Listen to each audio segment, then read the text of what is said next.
But me this time. I'm like, what we? But me this time. It never fails. Somebody is having technical difficulties. Well, me this time. What's up? What's up? What's up? Welcome. Dang, where Mr. Snowfella go? Oh, he was on punishment. You put me in the corner. Nobody puts baby in the corner. All right, y'all. Welcome to another episode of He Said, She Said, She Said. Say that sometimes, right? Turn it. He Said, She Said, and the Real podcast. What's up? What's up? How is everybody feeling tonight? Good. Let's get it cracking. Let's go. All right. So I'm going to introduce my co-host for all of you who may not know. Listen, this is a podcast about relationships, situationships, friendships, how just not to go down with the ship by the relationship misfits. And then there's Ben. As long as you get that straight. Retarded step cousin. Today. Retarded step cousin. First, I'm going to definitely ladies first, even though that's not how a title go. I don't know how that happened, but hey, ladies first. What's up, Tiffany? How are you doing this evening? Hey. I am great. It is Tuesday, my favorite night of the week. You see, I got my new cup, my new He Said. Oh, wait! Oh, we got a He Said, She Said cup. Yes. I'm into a store near you. So I'm excited. To be y'all. I had a long weekend. I don't know about y'all, but I had a nice long weekend. I rested, and then I was ready to get back with y'all. Hey, that means she made them 3 meats and them 2 sides. Yeah. Happy Thanksgiving to you. Happy Thanksgiving. Happy Thanksgiving to you. Speaking of 3 meats and 2 sides, how are you, Mr. Smokefella? What's going on with you? Really? Had to get a sip. Been a long day at work today, But everything is everything. I'm glad my girl. Time out. Tom. You ain't got no job. You really ain't got no job. You don't have a job. How was it a hard day at work? Wow, it was. Protect yourself at all times. You know what? She been in the lab getting a little jokes together. She been waiting, but that's all right. Everybody, thank y'all for tuning in. Happy to be with you guys on this Tuesday. And once again, I am so glad my girl had a nice weekend because of 3 meats, 2 sides. Telling you, it worked. Everybody tried. All right. Lefty, did you get 3 meats and 2 sides? No, that sounds like high cholesterol. You ain't gonna kill me around here. Too old for all that nonsense. No, I'm still under the quarantine act. Still down a little bit, but actually it's the best I done felt. Yeah, I'm still under the quarantine act. It's actually the best I done felt in days, man. I got cabin fever. I've been talking to Black Jesus. I'm stuck in this house. The walls closing in. I need someone to send me that picture of Good Time so I can hang it up and talk to Black Jesus. The walls are closing in. Everything is just dark. I got my Samuel Jackson hat on. Right. I actually was walking around the house dancing to myself a little while ago. I am losing my mind. Ain't nothing else to watch on TV. I'm so glad it's Tuesday night so I can talk to y'all. This is terrible. I can't wait till this is over. But other than that, I'm doing great. Black Jesus, I'm finding a picture for you. Please find Black Jesus. Somebody. Yes, if you had a good producer, they would pop it up for you right now. But that wasn't playing. That wasn't. You ain't know that was coming. I ain't know that was coming. I just shared a secret with y'all. I just talking next Black week. Jesus. Next week, I got you. Black Jesus will be here for you next week. I got you. I was running around here doing the Running Man, the Snake. I'm just so bored. Lord have mercy. Listen. Can we do the show an extra hour today? No. 3 hours? So I've got cabin fever, man. You need something to do. Somebody just bring the sunshine in here and just sit in the living room. Something. Nate said, did he say Black Jesus? I just hollered. He did. Like, He Jesus, did. baby. Yeah. Our dope audience is already weighing in, so we got to say what's up to them. We got Tia in the house. What's up, Tia? We got Nunu in the house. What's up, sis? We got Joey. We got, oh Lord, we got my daddy in here. Hey, Dad, what's happening? Daddy! Hey, What's up, Gandy? Gandy in the building. We got Robin in the building. We got Nate, we got Jenna, what's up? We got Lisa. So we already got a full house that's waiting for all of the tomfoolery that comes every Tuesday night at 7 p.m. Central. Listen, I just want to tell you, if you would like, subscribe, and support He Said, She Said in the Real podcast, on all social media networks and platforms, you can find us. So make sure you go out and like, subscribe, follow, and support us. We are the realest relationship podcast out there. We keep it real, raw, and relevant. Other than that, let's just go ahead. Oh, what's up? We got Tandy in the house. What's up? Let's go ahead and kick out our birthdays. It is December 1st. So I do want to say happy birthday to all of the December babies who get no love because they can't they can't compete with Christmas. They can't compete with Christmas. So Man. Yeah. So happy birthday to all of our December babies. So what we got? Our first topic. Are we gonna go to the man cave first? I'm just asking. Why do we always go to the man cave first? I was asking y'all. Always ready. kind of way? Always ready. You feeling some kind of way? Always ready. No, it's always this lady first thing and all that. Why don't you ask the audience who they want first? How about that? Because I have control issues and I kind of wanted to run it, but okay, if you just want the audience to go in. Well, I'm glad we're being honest tonight. Oh, that's right. You didn't read the note. We got a whole new segment that's I got an issue. Well, we're gonna be real raw and relevant with issues. I'm going first. Issues that we got going on. So yeah, I got you. Ooh, I've been in this house so long, I got hella issues. We know you do. I'm learning a lot about myself. We're gonna lay it all out today. Lay it all out about myself in here. So you understand why I don't like you, huh? So listen, the people are already ready. Oh, what's up? Hey, Nathan. Hey, Nate. Happy birthday. Happy birthday. You asked for the people to step up, and the people have spoken. Man cave me. She shack. Wait a minute. Get it right. Exactly. Right. You spoke too soon. It's not the she shack. Okay, Yeah. we are too chic to ever be in a shack. Hey. A shack is whack. Damn. Hey, Parents is in the house. What's up, Mama? Hey, Mom, that's my mom. Hey, Mom, how you doing? I saw Lisa was here. I haven't got a chance to see my mom, man, since I've been locked up. I feel like I'm in prison. I feel like I know how house arrest feel. This is horrible, man. Come on, let's go. What we doing first? Right. Let's go. What we gonna do first? Like this the first time he been on house arrest. Stop playing. I ain't telling all my business. All right. We got 2 man caves and 1 she, and since he said she shack instead of a she shed, man cave it is. So we will gladly go ahead and release the space to y'all for right now. So here we go.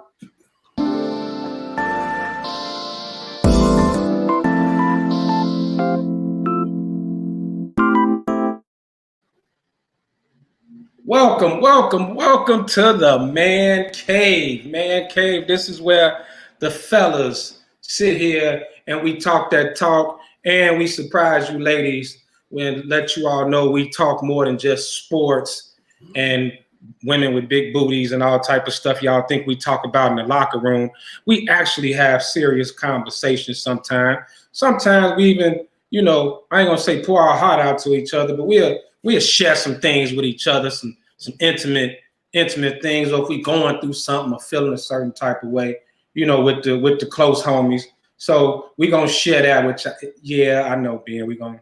You can't be saying intimate in the. Well, not intimate like that, but I mean, you know, stuff you just don't have in a regular open environment. It's just the close homies having a conversation. So I was thinking about something, and I know the ladies. You know, we talked about when we were going to talk about one of our other shows, blended families. Now I know women talk about it all the time, and you know, talk about guys getting along with their children and things like that. But I'm gonna come at it from a different perspective this time. I want to talk about getting along with someone you're dating's family. And you know, me and Ben, for you all don't know, we both are. I guess you can consider us mama boys. We mama's boys. I'm a proud mama boy. I kill that. But I know me, Ben. If my mama don't like you, you done. Like that's very important to me. Like, and I'm even my family. I'm very close with my family. I love holidays. I like spending holidays with my family. I want to be with somebody I can bring around my family and not have no tension. Somebody they can kick it with, they get along with. We love to laugh, joke, things like that. What you think about that, bro? Bro, you are so right, man. If you don't have an individual that can vibe with your family, you know, I ain't even gonna get on the whole mama thing because you just broke it down. But you need somebody that can be comfortable to hang around your family, vibe with them. And you know, I don't want to sit there and have to hold your hand 24/7 when you're around my family. Yeah. I should be able to move to the left, move to the right, and you could be in a room by yourself with my family and hold your own. You know, right. You know my family, man. They got jokes from jokes to jokes. If you can't roll with that, don't even come in the room. Right. But, you want to be able to leave her with all the ladies, when all the guys downstairs watching the game. Yeah, for sure. You like you say, you don't be having to sit next to her, make sure she all right, and she ain't all intimidated. Yeah, but go ahead. Yeah, and I mean, you know, my family will embrace you and love you more than they love me. I be having a problem with that sometimes, but right. you know what I'm saying. But you got to be able to hold your own in my family, man, because as we always say, protect yourself at all times. At all times. So let me ask you a question. Have you ever dated someone where you really wasn't vibing with their family? Oh man, yeah, I have, man, and it's sometimes, you know, it was just one chick where her family was just too quiet, too, you know, too mild, too basic, and it was just like, man, you know what I'm saying? It's like I could hear a pin drop, and that's just like, man, you watching the game, doing a holiday, and ain't nobody like, yeah. It's like, nice play. What? He just dunked on him.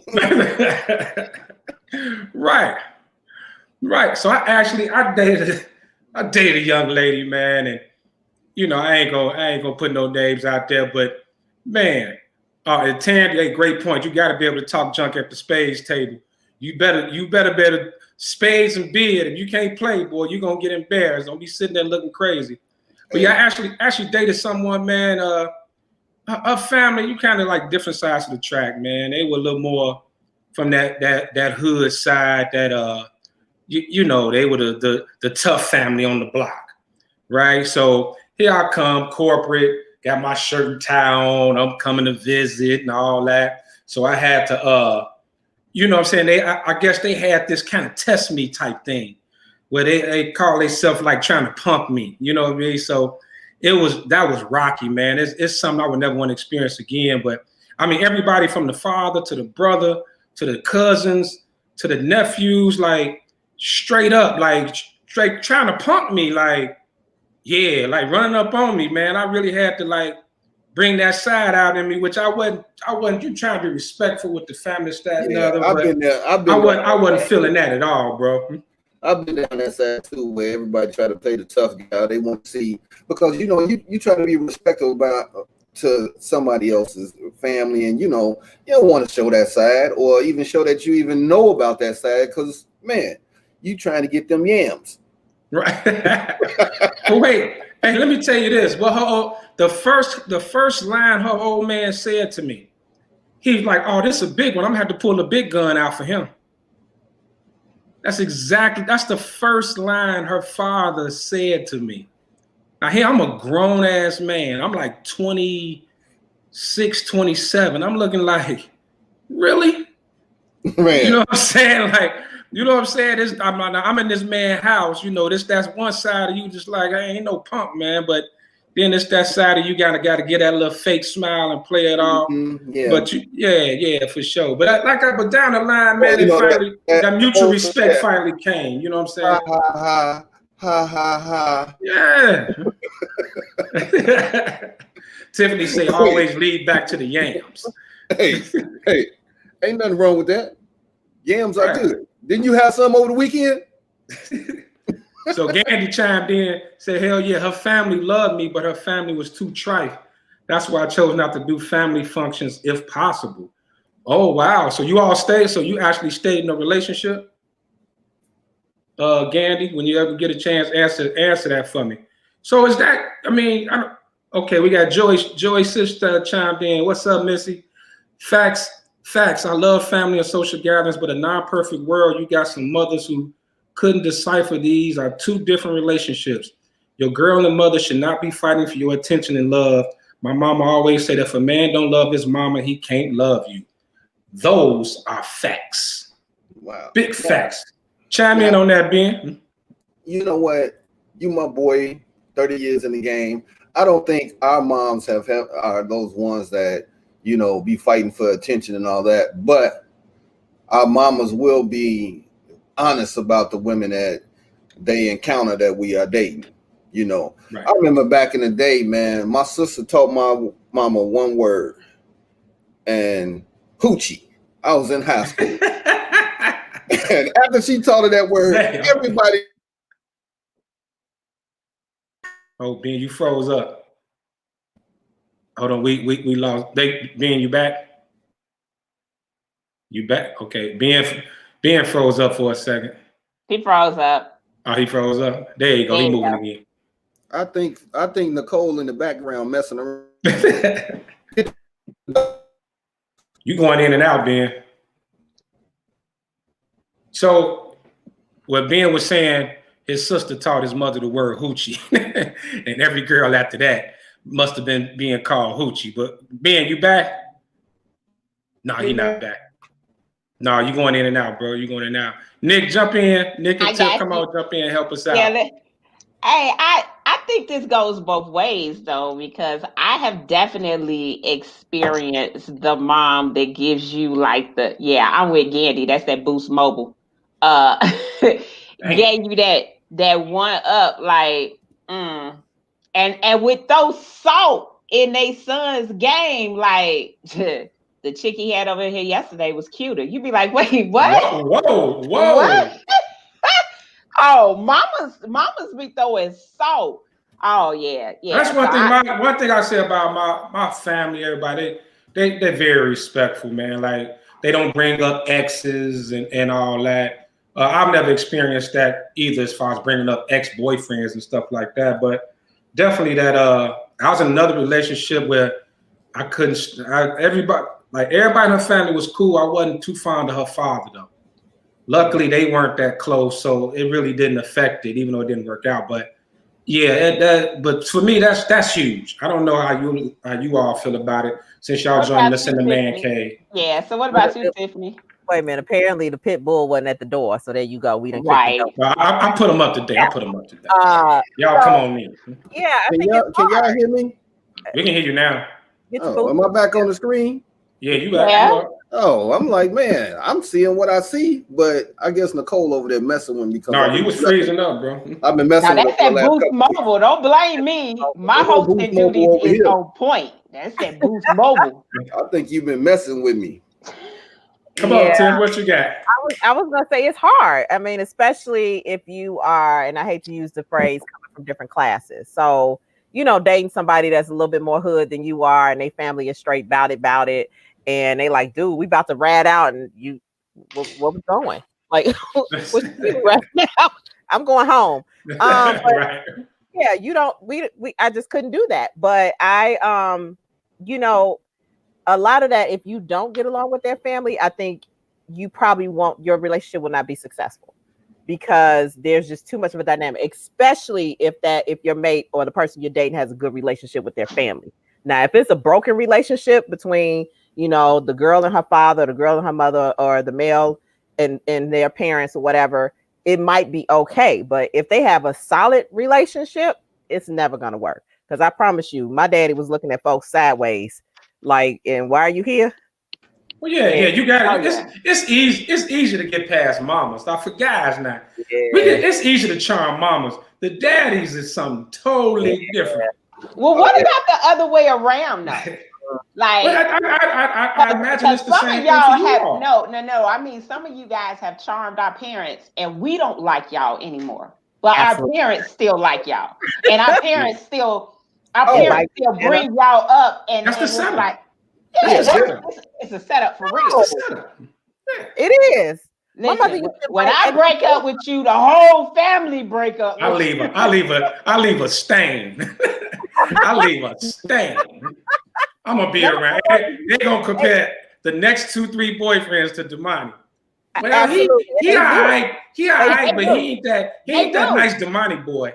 I would just tell y'all, real talk, for those who wonder after you've left, if you were really in good with that parent, they be whispering in the ear like, they alright, but why you didn't give so-and-so another chance? Like, you sure you don't want to be with that person? Y'all sure you can't work it out? I remember one time I had to just tell my daddy, like, hey, he got another girlfriend. It ain't me. Damn. Shoot, like that's not happening. Or my mother's favorite phrase, like, you can learn to love him. I love him, Tiffany. You can learn to love him. No, I cannot, mommy. No. That's right. We leave stains, baby. Jenna skid mark. A stain is a stain. Robin said you should put disclaimers before taking your significant other. Oh, look, now that's the other part, because I don't know about y'all, but my family does not put on the kid gloves because this is your first time meeting them. So they gonna be real raw, relevant. If you get thin skin, you. First of all, let me be clear to you. Not everybody meets family. Everybody don't meet the family. You do understand that. Exactly. You have to jump through hoops of fire before you meet my. Once you that Boost Mobile messing up again. You're struggling. Yeah. I agree. Yeah. You do have to jump through hoops before you go to meet. You get to that level, but I think for some of us, and now that things are a little bit more relaxed, you have social media, so I think people tend to go a little bit faster. So I may say, hey, I'm hanging out with my cousins. You want to come and hang around? But when you get to my mama, at this point, it's all bets are off, because if Willie like you, she gonna try to marry me off at that moment. So wait. Can we please read Jerome Gandy's comment? Ex-girlfriend mom met me in the grocery store and told me her daughter's boyfriend is a bum. Please call her. Sorry, mom, I'm hitched. Hey, Gandy, that's the ultimate get your lick back situation, if ever. To know your ex is dating a bum. Oh my God. That's the best feeling in the world. Please call her. Please call her. Well, as Mr. Smokefellow was saying, if you meet mom, we go together. Like, hey, it's the simple. You meet the parents, we go together. So for instance, with my family, like I come from a big family, right? Grandmother had 14 kids. I got 40 first cousins. Back, especially when we were younger, when everyone was still here, our family gatherings were a gathering. Like, it was damn near a reunion. We would pile up in a 1-bedroom apartment, sitting on each other's laps. Like, so when you met my family, you met a lot of people, a lot of personalities. You got to see everybody raw and uncut, especially when the drinks got to flowing. And so, but fortunately, you know, I think I can honestly say most of my ex-girlfriends loved my family though. Like they were crazy about them. They didn't. They may have been a little timid at first, but everybody made them feel welcome and things like that. So I want to ask y'all a question. Have you ever been in a situation where you felt uncomfortable around someone's family? Definitely. Run it. Explain it. Run it down. Explain it. Ben, you back? I guess so. Yeah, you back on. Yeah, man. you back. So You Ben, back. have you had a moment where you was uncomfortable around the family? Yeah, you know, like the money. It was kind of like that hood thing where. Hold on, time out. You got this Black Jesus halo going on right now. There you That's go. my boy looking out for me, man. He always looking for Black Jesus. Go ahead, Ben. Well, I thought if, like, yes, sir. There you go. Yes. Y'all wrong. I feel like if I had my wallet in my coat, when I got back to my coat, my wallet wouldn't be there. Good. Ooh. Man. Ooh. Woo. Clearly, that didn't last long. Well, my situation was a little different. It wasn't that they were sketchy. It was just in the way that I met them. So one, I didn't know I was going to meet the family. And then it was like a lefty situation. It wasn't just like grandma and mom. It was like aunties and cousins and then they did the drop off together, huh? No, I didn't. And neither did the family. And then they just dropped me off and went to like another part of the house. And I'm sitting there and they like, well, who you here with? I was like, and they was like, and it you get that look, and then you see a couple of people exit real quickly towards the kitchen where he is, and you know his questions going on.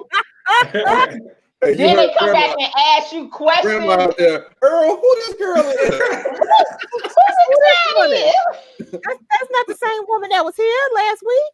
I feel like it was a test because Earl, who this Hoochie? He didn't come right. It was Hoochie. Little kids walk around, Hoochie. I mean, like it was weird. I mean, I was unprepared.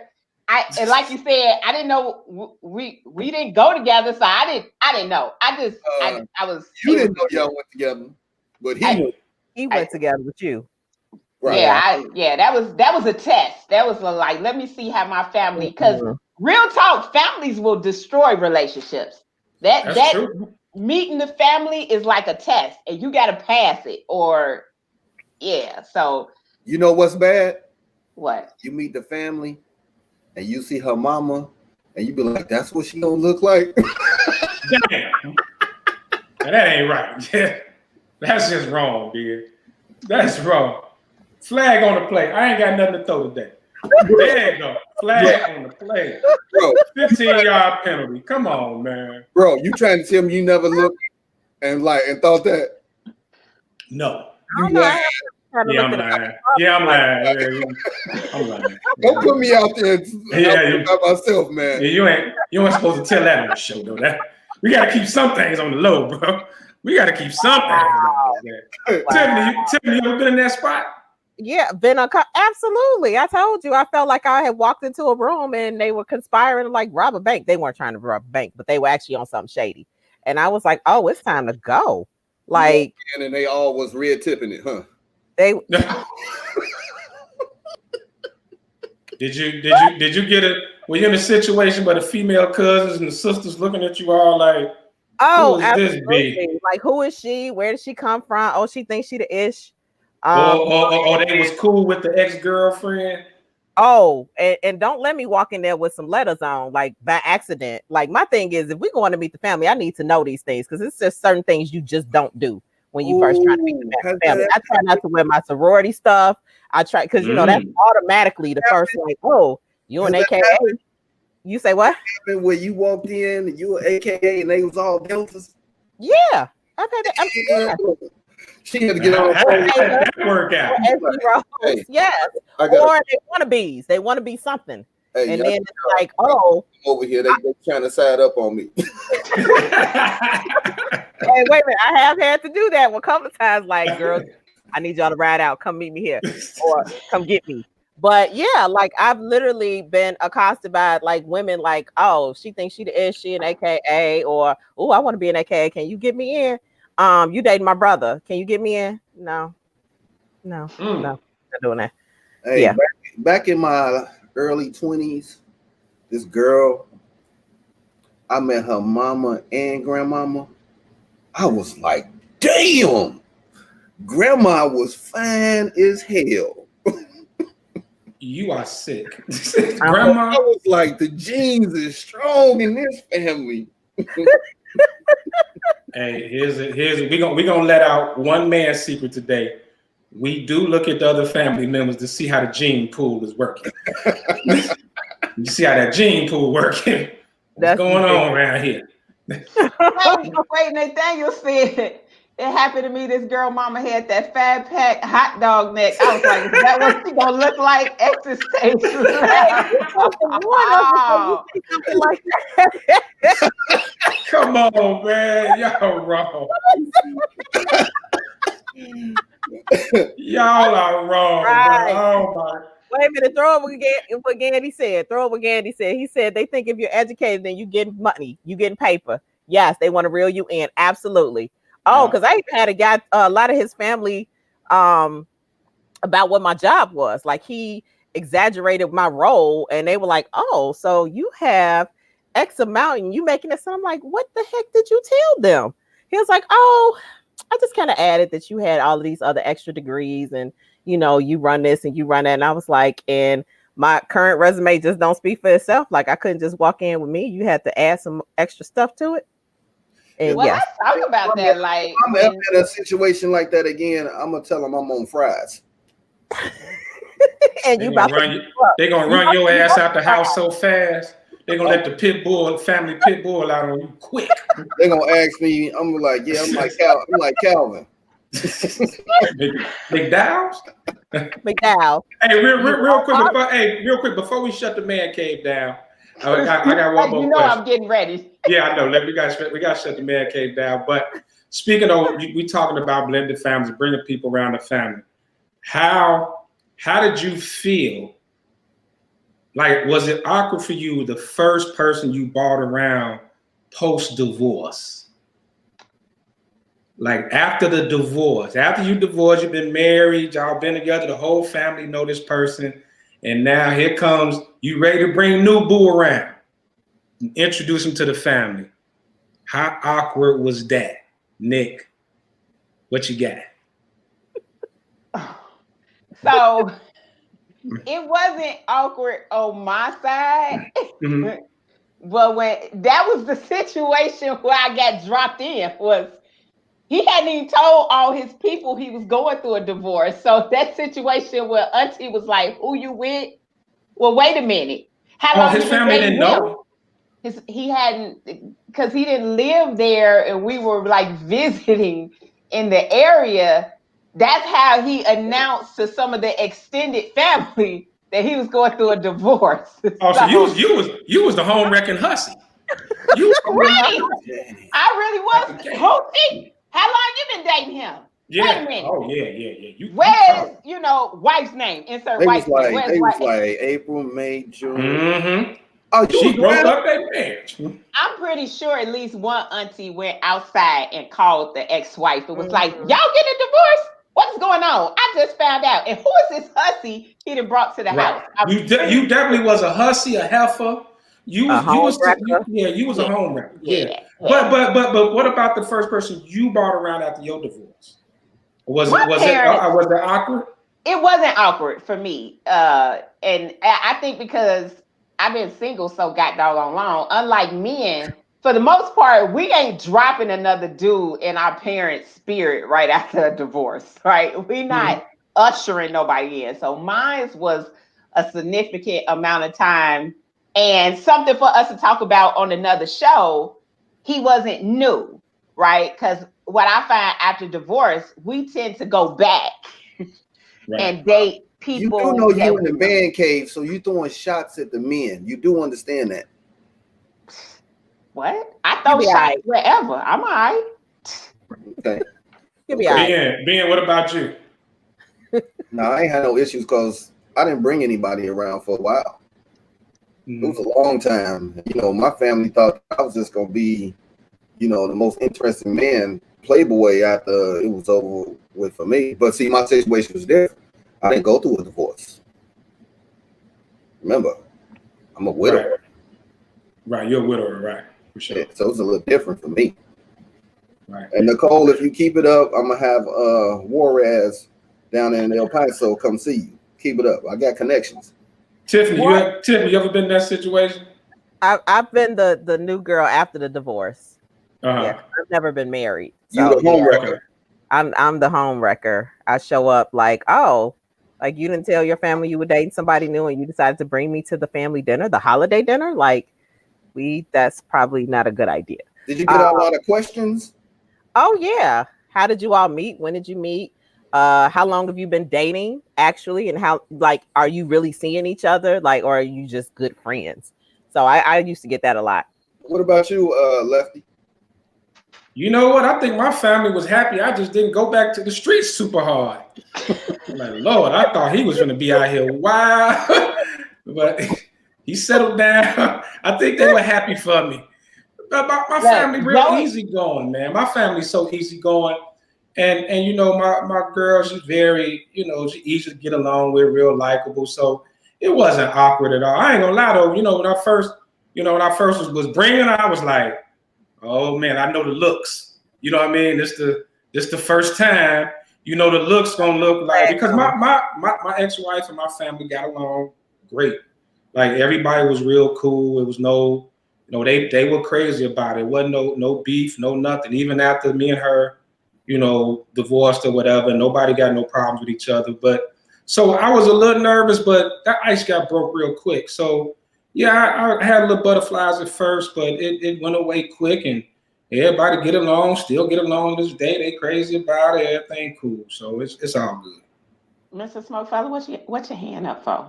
Because we in the man cave, and since we in the man cave, can you throw Patrick Gould's comment up there? Because I need an answer to this. He was a rerun. He was not a rerun. He was an old friend. When I say you go back, you tend to go to somebody you already have some connection with, or you kind of know them already, because you know, after divorce, you kind of feeling your way out. And so for me, meeting new people was hard, and I had issues trusting people. So it was an old friend who became more. It sounds like you erring over there. I'm just saying. So you always go back to something familiar at first. Yeah. You always date somebody that first one. You always go back to somebody you dated before, somebody you know. So yeah, it's safe. Just like Tandy said. Right. It's just safe.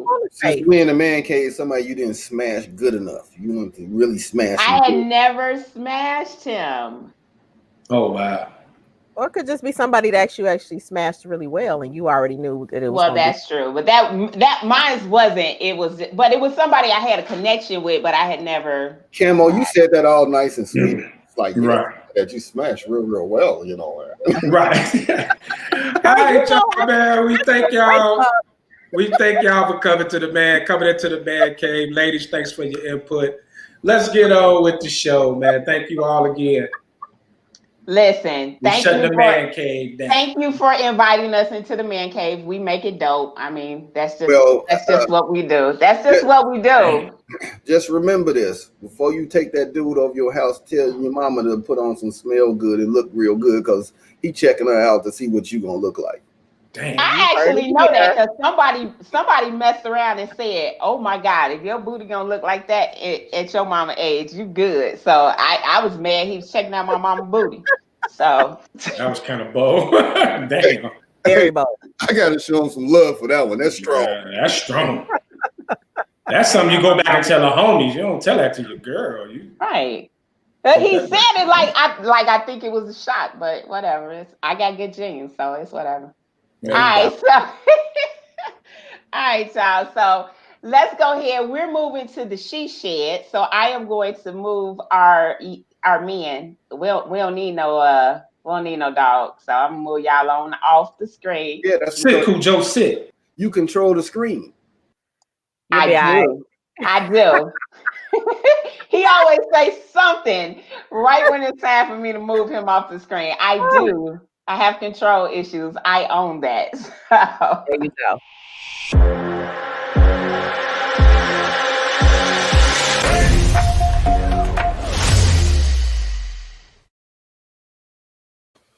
All right. So Gandhi is sharing with us a real man cave alert. Duke is beating Michigan State, and then he said carry on. So thank you for the update, Gandhi. Continue to serve us with updates, and we would definitely pass those on. Yes, that's strong, Nate. He meant it as a compliment. I get it. And Pat said you're a Ohio State winner. Are they Okay, really gonna battle in the comments over the game? so we're not even going to discuss the game because I don't know who to trust at this point. So whatever. So what's welcome to She Shed. This is where you get a little glimpse into how women think. We may or may not, depending on Camo Chick, if she decides, we may let a few female secrets out. So take notes, men. Take notes. But I really want to talk about something that I see happening a lot in discussions that men seem to get wrong, Tiffany. So I want to have a discussion about the RBF, or the resting bee face. Right? It's a family show, so we're not cussing, but and why we give that to men when they're just being, and I do the parentheses, they're just being cordial, they're just speaking. So I know Lefty and Mr. Smokefella talked about sometimes we miss opportunities because we mean mug them on the trains and stuff. But I really want to talk about, I think there are different reasons why women are not friendly to strange men that they don't know. So tell me about it. Have you ever had a situation where you weren't comfortable with, being cordial with a man, and what happened and why? Oh yeah, and then you go from "Hey, sweetie" to "You bitch" in 2 seconds. Right. Usually, and I will start off by saying normally I smile. I mean, of course, this is pre-COVID, right? So I'm usually smiling anyway while I'm out. So if I have a scowl on my face, it probably has nothing to do with the person speaking to me. But in situations where I'm in places that I'm unfamiliar, I do take a guarded stance. So I'm probably less likely to speak to somebody because I don't know what you may be on. And that comes from, experiences. You have your purse snatched or something like that. So that's kind of where I've gotten that from. That's when it usually happens to me. But on a normal everyday, if I am walking in a building, I'm going to speak. If I catch your eye contact, I'm actually going to speak or smile. So, but yeah, if I have a scowl, I think most ladies will probably agree with me and say if they're scowling at that time, it has nothing to do with the person that they own, unless they said something ignorant to them. So it's interesting because I pulled this topic from a group, and it was a big debate because I, like you, Tiffany, like I smile, I speak. That's the way my parents raised me. Somebody speaks to you, you speak back. And a lot of women came back and said, "Well, I don't speak because of safety reasons."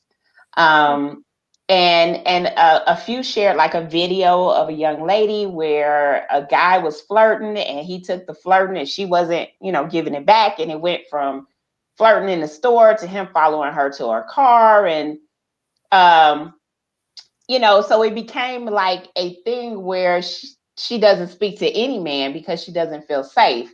My argument to that, though, was we often get slack or we give slack to the guys about stereotyping women and always putting us in the same bucket. And is it not the same thing if I can't decipher a man who makes me feel unsafe? Every man does not make you feel unsafe. And so if a man opens the door for you, ladies, say thank you. Yes. You know, if he holds the door open, just say thank you. I've experienced it because my best friend is a gentleman, irritatingly so, and he'll hold the door open for everybody and they mama. So now I'm standing there waiting for 17 other people to come through before he come through because he gonna open the door for everybody. And I've witnessed people that don't acknowledge the gesture. You know, it's like say thank you. Yeah. Okay, I Yeah. can trust my daddy. My dad said Michigan 51 and Duke is 36. Ouch. So I could trust that score. Yeah. Yeah, I will tell you when I will give somebody the side eye, and this has happened to me a couple times. Like if I'm moving boxes or something, like when I go to the post office, I'll come out with a cart of boxes, and there'll be men walking past, and they don't offer to help, but then they want to speak to me when I come back in with the cage after I done lifted 50 plus pounds. No, I don't want to speak to you because you just saw me struggle with this box. So no, I'm not going to be nice. But yeah, I think it. I think your senses, I would call them your spidey senses, often do kick in when you're out. So, and you kind of can judge a person's body language as to whether or not they may be a harm or help, or they're just, just being really courteous. But that has to do with you knowing your surroundings. So, unfortunately for the young lady, I'm pretty sure that person probably has some other issues going on besides the fact they really wanted her to say hello. But that's not the same for every man. So I would really hope, just like we don't want men to lump us into a one bag, that we don't do that to other men. Because there really are some nice gentlemen out there. There are some holding doors. They will offer to move boxes for you if they see you struggling. If you fall, they'll help you up. And oftentimes they could be married. They could have women. They're just being nice. So let's not do that.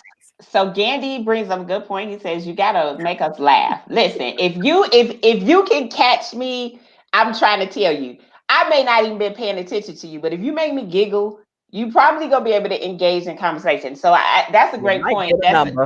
You definitely more prone to get a number if you make me giggle. So that's a good pointer. Tia said, I've been told I look mean multiple times. I'm very cool though. Tia, you do look mean.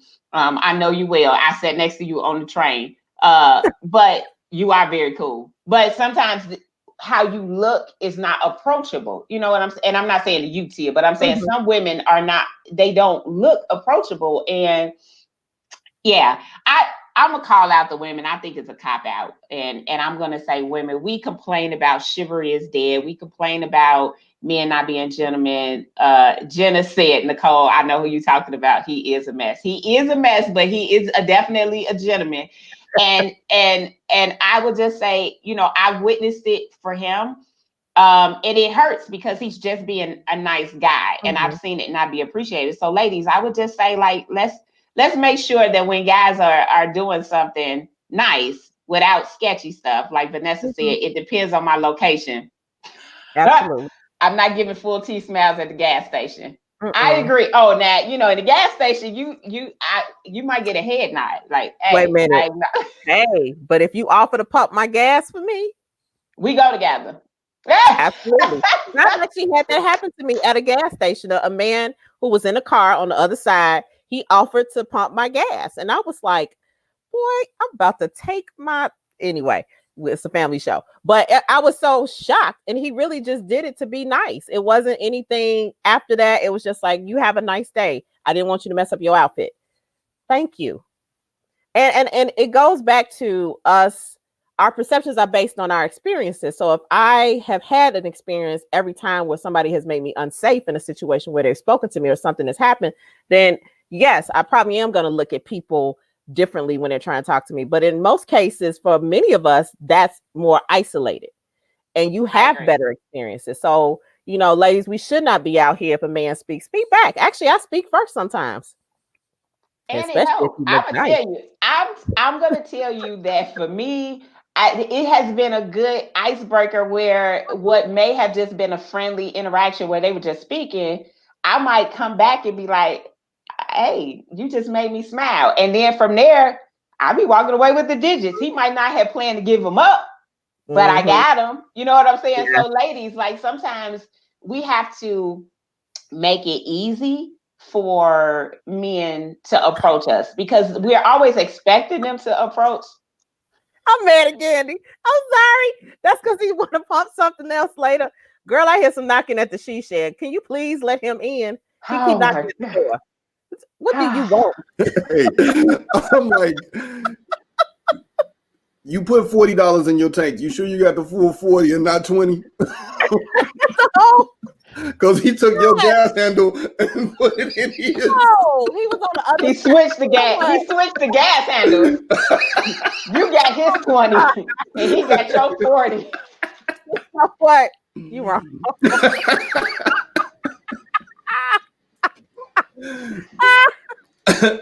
I do have a question. Vanessa said, I don't want strangers at gas stations saying nothing to me. We are usually concerned about our safety. First up, I need to know what gas stations y'all are going to. Like, we need to pick better gas stations for your car and your safety.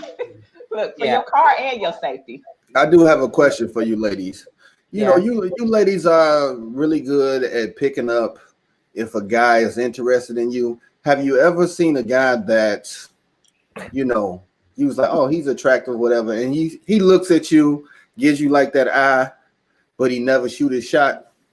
Yeah. And then you wonder, like, should I say something? Should I say something to him? I be wondering, did I misinterpret the look? Did he have something in his eye? Was he looking at the person behind me? I start thinking that I didn't see what I saw.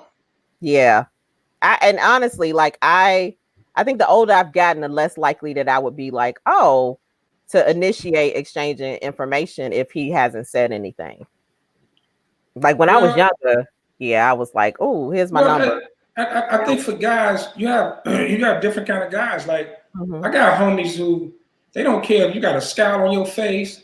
They don't care if you're having a bad day. They don't care what situation you're in. They're gonna speak. They're gonna holler. They're gonna come up and they're gonna say, you know, they're gonna shoot they spiel. But then you got people like myself. Like I gotta get some type of vibe off a person. I've never been that just walk up to anybody just, you know, and disturbing their day. Like I'm very big on that. If you're, you know, if you looking like you don't want to be bothered, I'm definitely gonna let you be. You know, you could be attractive. I could think you the most attractive woman in the world. I just, hey, maybe I'll bump into you again on another day. But I don't walk up on any female, you know, who just don't look like they want to be bothered. I think some people need their space and they need their time. I'm like that in the gym. I think dudes who try to holler at every chick in the gym should be kicked the hell out. They just thirsty. The gym is not for hollering. She in there trying to work out, you all in her ear while she huffing and puffing on the treadmill, and you still trying to holler. I call them the wolves, you know. So I'm a vibe person, man. I got to pick up some type of vibe, type of eye contact, some type of little smirk, smile, or something, you know, to make me approach you. You know what? I'm feeling lefty on that because Nunu says something. I was just gonna say, well, then let's talk about Nunu's comment, because Nunu says she not making it easy because men like the chase. Listen, I love it. But is there a difference between, like, for chase? I think there has to be bait set, right? Like you gotta smell something or something to say. It's a very big difference. It's a very big difference. Like you're not gonna chase what you think is not there. You gotta know that game. You know the deer is there. You know the duck is there. Whatever you hunting, you know, since that's what y'all are hunting. You know that's there. They always want to say they hunters and stuff. I was trying to think of like stuff. Let me tell you something. Let me go ahead and break this down. Okay, go ahead. In the she said. In the she said. Boy, go ahead, Dan. We so petty. Come on. I met this girl, right? I met this girl. Oh, okay. That's nice. We argued the first time I met her, right? And then we were put in the situation, you know, I'm at her house. She got on. She got these tight jeans on and this little crop top, right? You know, she was looking all right.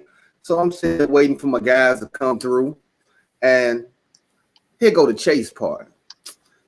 Oh, you can have the remote and change the channel. I was just watching that. That's the chase part. Then gonna say, oh, do you want a beer or something? I said, you know what? Put on my hunting hat, adjusted my belt, make sure I had all the utensils, and I went in. Wait. Yeah. This analogy is getting weird because You I need your want hunting knife. You need your hunting knife. You need your rope. You know, because you gotta catch him. You gotta catch him and tie him down. The hell you hunting elk? No. Dandy said the deer is there to be shot at. Dang. So here's here's the difference. So here's the difference. This what me and Ben, we've been friends for a long time. This what we different. Ben don't like aggressive women. He never has. Nah. Ben has never been. If you chase Ben, more than likely he was gonna shoot you off. Like Ben's a true hunter. I'll give him that. I'm a little different. I like a female to flirt with me. I used to like females to come at me, and I'm kind of like, shoot they shot and let it be known they interested. Like that was a turn on for me. I like stuff like that. Ben was always a little different. That's what me and him different. We are alike in a lot of ways, but in that way we were totally different. I like aggressive women. I don't know what Ben be on. Ben used to. I mean, I've seen women. I've literally from high school. I've seen Ben shake. So Ben was the little skinny bow-legged dude. Remember y'all like the bow-legged dudes back in the day? Remember back then the bow-legged dudes was in? So Ben little bow legs walking around. What you mean back in the day? Like, well, maybe it's still happening. I don't know, but it was Al B. Sure, bow-legged guys and all that weird stuff, baby hair, all that was in.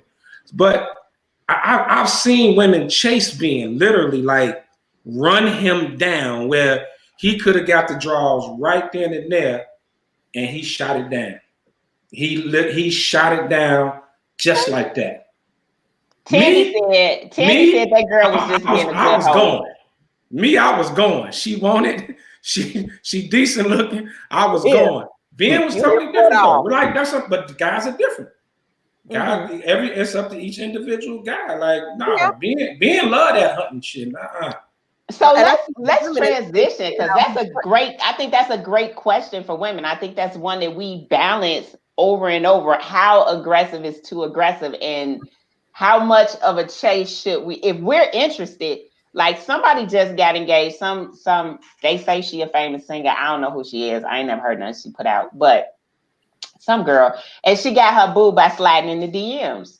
Like, I just slid in a few DMs and I got to thank you, boo, and then they kept it moving. So it's like and Petty Partner, I'm gonna call you out because there is a balance. I've seen aggressive that you done ran from too. So right, it has. Right. Where is the balance? So that depends on where you at also in life. You know what I mean? It depends on what space you in too. If you know yourself, as a man, if you know yourself and you know where you at. And it could be the nicest young lady, and you know she good people, but at that time you ain't there. You all messed up. You're emotionally all over the place, and you just not even gonna put that person in that situation because maybe you have hurt other people being in that spot. So I think that's a little different. But as far as flirting and things like that, I love that. I love for a woman to flirt with me. I think it's sexy. It's a turn on. But you know what? It's flirting to a certain extent. It's flirting that the normal flirting. But if you and just came by the table, I'm sitting there and put your drawers on, and now you sitting there, it ain't happening. It ain't happening. Okay. Tiffany, you got your hand up. They didn't took off. I was going to say, like, and I think that's where for us women, it's how do we balance that? So, like you said, there's flirting, but then it's okay. So, should I call him or text him, and he hasn't responded to me? And this happens on both sides. How much is too much? How little is too little? Like, what's that balance to say? And then sometimes you don't know if you got a hunter. Or you got, all men are naturally hunters, but you don't know if you got the one that like the aggressive chick or, the more assertive girl or the one that likes to lay back. Like, you don't know. So every woman is sitting around saying, okay, like, where do I turn it off? because nobody wants to be like, oh, she crazy. And sometimes that's how it ends up. Like what Nunu said, some flirting turns into being desperate, right? Mm-hmm. Or stalker potential.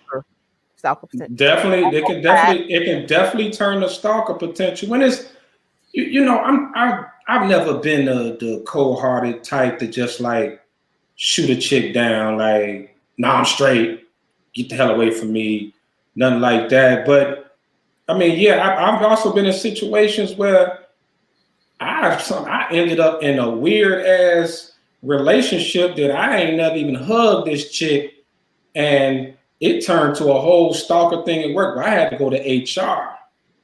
Like, her aggression turned to some psycho type. I was just like, okay, on some old I love you, like, whoa, like seriously, real talk. So yeah, you can, like, you got, there's a line, and the same with guys. Y'all know how it is. If a dude call you and you don't call him back, and he call you 15 minutes later, and he call you 2, 3, 4, 5 times in a row without you calling him back, you're like, hold on, fam, you getting a little crazy. Like, we ain't talking about that. But we speaking on the, if I'm trying to take you out, just say I'm trying to just say, like, I keep asking you out for lunch or for coffee or something, and you always got an excuse or a reason, or you always busy, then I get the picture. Okay, you're not interested. Fall back. I'm good. But some people not like that. Mm-hmm. Yeah. Yeah, I've had that happen from my boy Gandhi said rejection doesn't faze me. Well, I like what he said earlier. Forget that, shoot your shot. What do you have to lose? And so I'm a pause here because this plays into, we have a new segment, I Got Issues, that we're gonna talk about after the commercial break. So we got to pay some sponsors, but I definitely agree, and I kind of want to talk about where that line gets blurred of I'm reading certain signals and I'm moving based on the signals I'm reading, and I don't know whether I was reading it like Tom Brady was reading them routes he was throwing on Sunday or what. Wow. Like, I'm just saying, like, because he was putting the ball places that his receivers wasn't at. So I'm just saying, is that what's happening? Am I reading the routes wrong? And I'm throwing my shot, I'm shooting my shot, but did you have your glasses on? All right.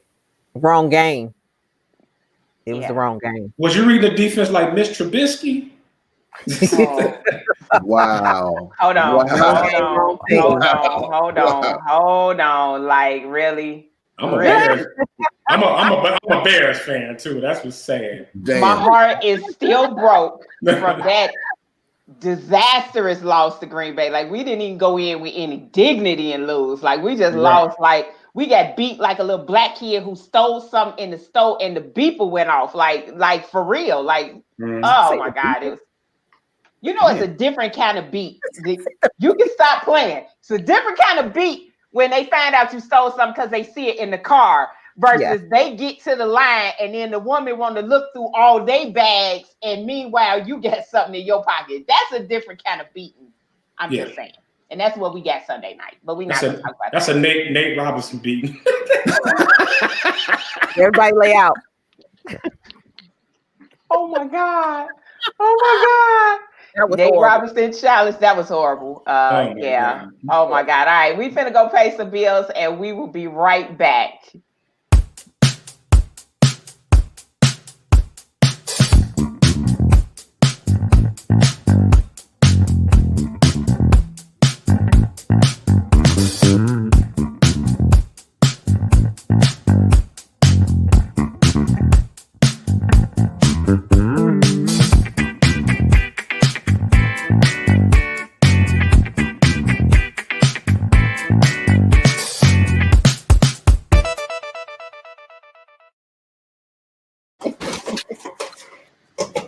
We ain't had no bills to pay, so. Damn, that was a quick commercial break. Glad my bladder intact today. That let you know the bills paid up. There you go. We ain't had no bills to pay. My bladder intact today. Damn. Bills are paid They up. have time to get up. Man, I'm glad. Woo! Have to get one of them bedpans. All right. Type commercial break. You do know before you go on, but when you was talking about that different kind of beating, I remember I was in the plaza and this little boy was playing inside the clothes and his mama kept telling him to stop. She reached on the rack and took a brand new belt and beat him down. And you know me, I'm crazy. I looked over and said, "You gonna pay for that belt?" Because you used it. You used it. You got skin particles all over. It has been Ignorant. Ignorant. That is so ignorant. So listen, we're gonna go ahead and roll into our new segment in which I did not do a cute little graphic. I didn't. My bad. But this segment is I Got Issues. This is a segment where either we read a anonymous like issue that is presented to us from the audience, or the host share a issue they're having, and we get feedback from the other hosts and from the audience. So I have an issue, and I'm just gonna put it all out there. Listen, this show is real, raw, and relevant. So understand that the names have been protected to change to protect the innocent and the guilty. But this is a true story. You need a microphone. You need a microphone. It's Fargo. We on our Fargo. So I want to go back to the analogy, like y'all said. I don't know what game we was playing, soccer, football, basketball. I'm not sure, but had a situation come up, and I'm really struggling with whether I should unleash my petty or whether I should just take my lumps and say that I read signals wrong, right? So you guys know for the last couple of weeks, I have jokingly discussed the guy who ghosted me, who randomly appears as a follower of the show and comments and supports. And I read some signals, both before he ghosted me and afterwards. Obviously, I read them wrong. Before he ghosted me, he definitely had the conversation of our vibe has changed, and we should just be friends. However, I read that as, okay, I just need to change the vibe, and we'll go back to where we were before. Oh, that was a misread on my part, right? There were some comments and conversations that we had that made me feel like there was still an attraction there, was still something there. Like I didn't feel like the door was completely closed. And so he ghosted me. In other words, clearly she's not getting the message that the door is closed, so I'm just gonna ghost. Cool. But he randomly shows up on the podcast and he randomly comments. And so I again took that as, oh, he's supporting and he is checking on me. All right. Because listen, love bug loves all things love. And so I am always the hopeful, optimistic when it comes to relationships and love and all of that. So again, I read those cues as, dude, kind of like it's something there, like, right? Like, why you still, checking on the podcast and stuff? And then I had a discovery that he was on the podcast for research purposes. And so it wasn't because he was checking for me or even cared or was even supportive. It was for other reasons, right? That were self-serving. And so I was pissed. I like inbox the group. Everybody know I was pissed. And I was like, this some bull. And I want to be petty. And I want to call him out. And I finally have to just say to my panelists that I feel like I read the whole situation wrong. I think what he's doing, what he's did is who he was all the time. And what I want to know is exactly how do I move forward? I'm pissed. So move past the passivity and also be a better read of the situation. So that's my issue. I realized that I clearly read that situation wrong and clearly read that person wrong, because up until a few days ago, I would have told you he was a great guy. He was this, that. I would have defended him. And, now I feel differently. And so help me so that I don't have to go through all of these steps before I see a person as Maya Angelou. When someone shows you who they are, believe it. Oh, Maya. So which piece should we take first? All of it. I just put it all out there. I got issues, so I'm gonna shut up now. Y'all That's go a big ahead. issue, G. That's a lot to unpack. And if you're watching, I'm sorry. So that's what you get for watching. It'd be all right. So. You probably in comment. Game on. But I think, I mean, and like we told you, is that, imitation is the best flattery. So the fact that you actually over here researching our show to use for your show, have at it. That means we're doing something right. So I'm gonna let that ride. I think we've already talked about that whole, like, we don't know when to shut it off sometimes.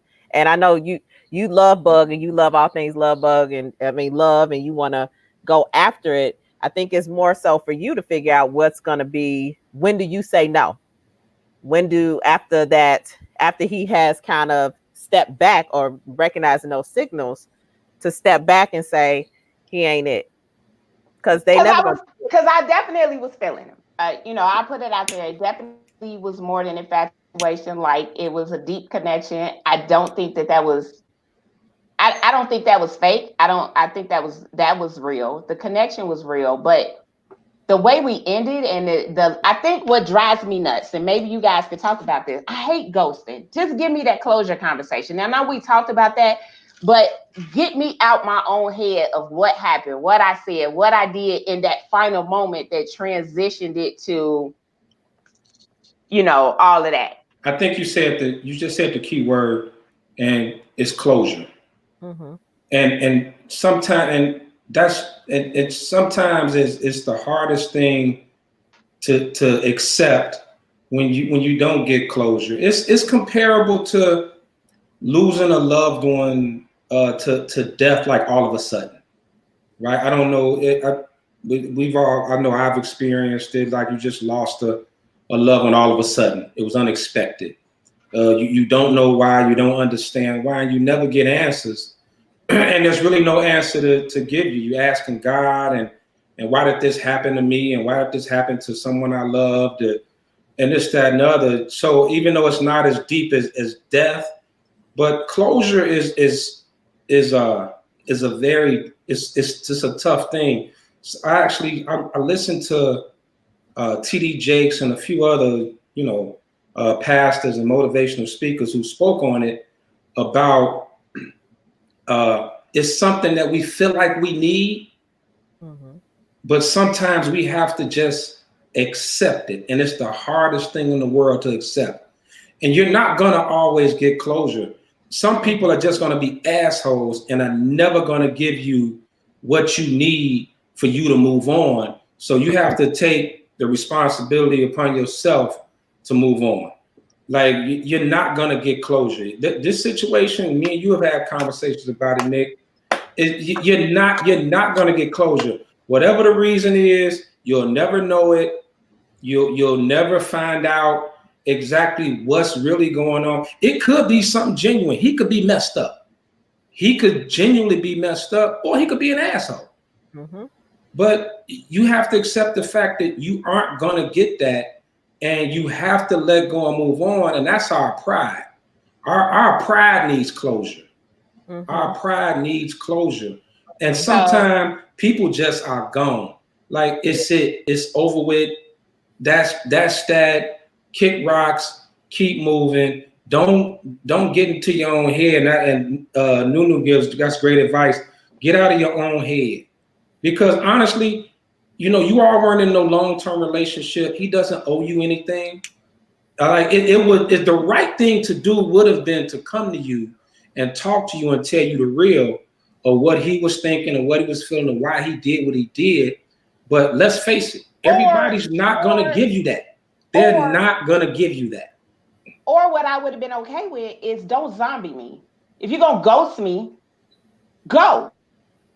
But to randomly show up on the show, to randomly comment, to randomly show up, you you're controlling now the interaction and the contact instead of it being the other way around. Does that make sense? So now you've blocked me, but then you show up, and I don't want to be petty. I don't want to block you from the show because, again, my thought process was that you were genuinely supporting.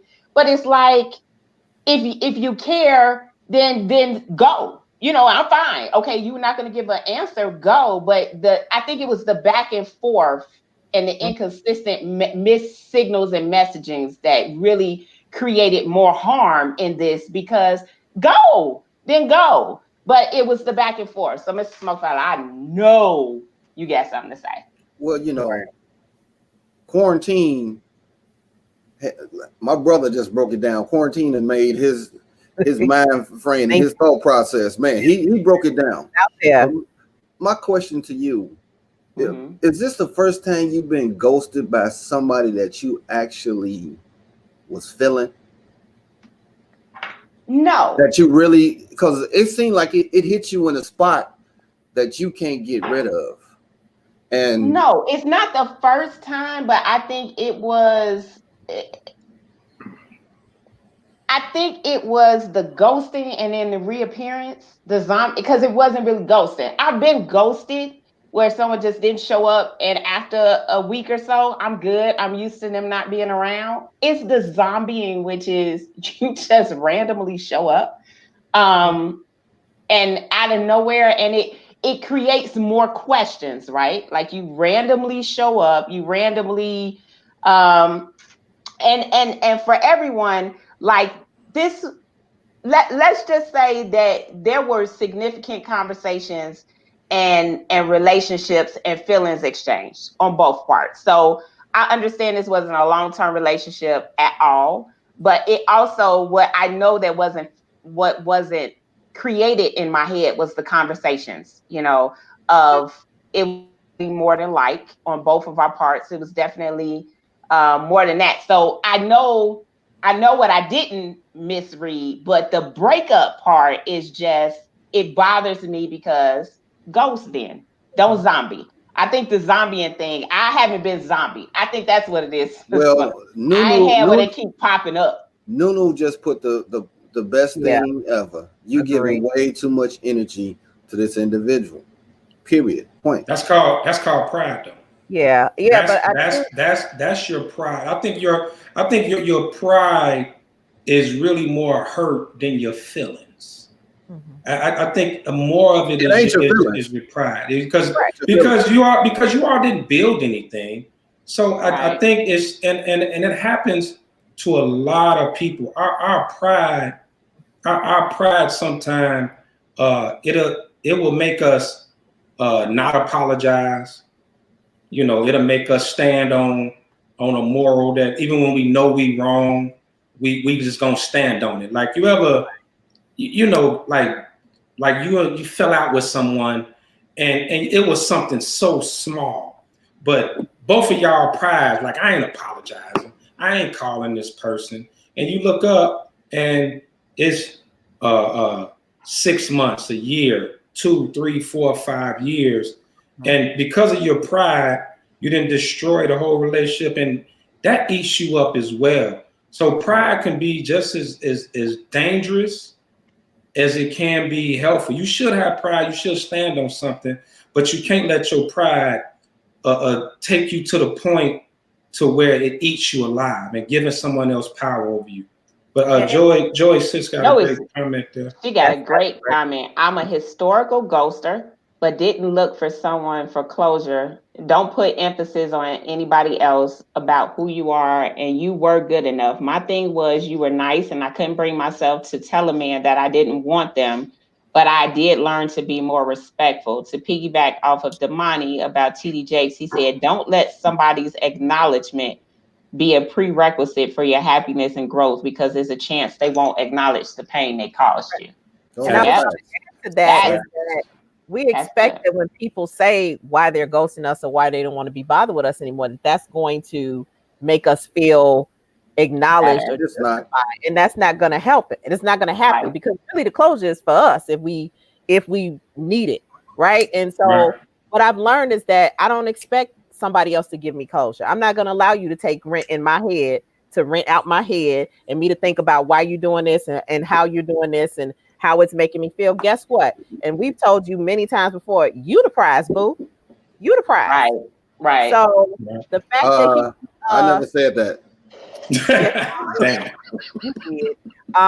Did you really wait? You're right. I got an issue. You supposed to be nice. I'm sorry. This was getting too touchful. You know, Camo got a T in her eye over there. I had to break that up.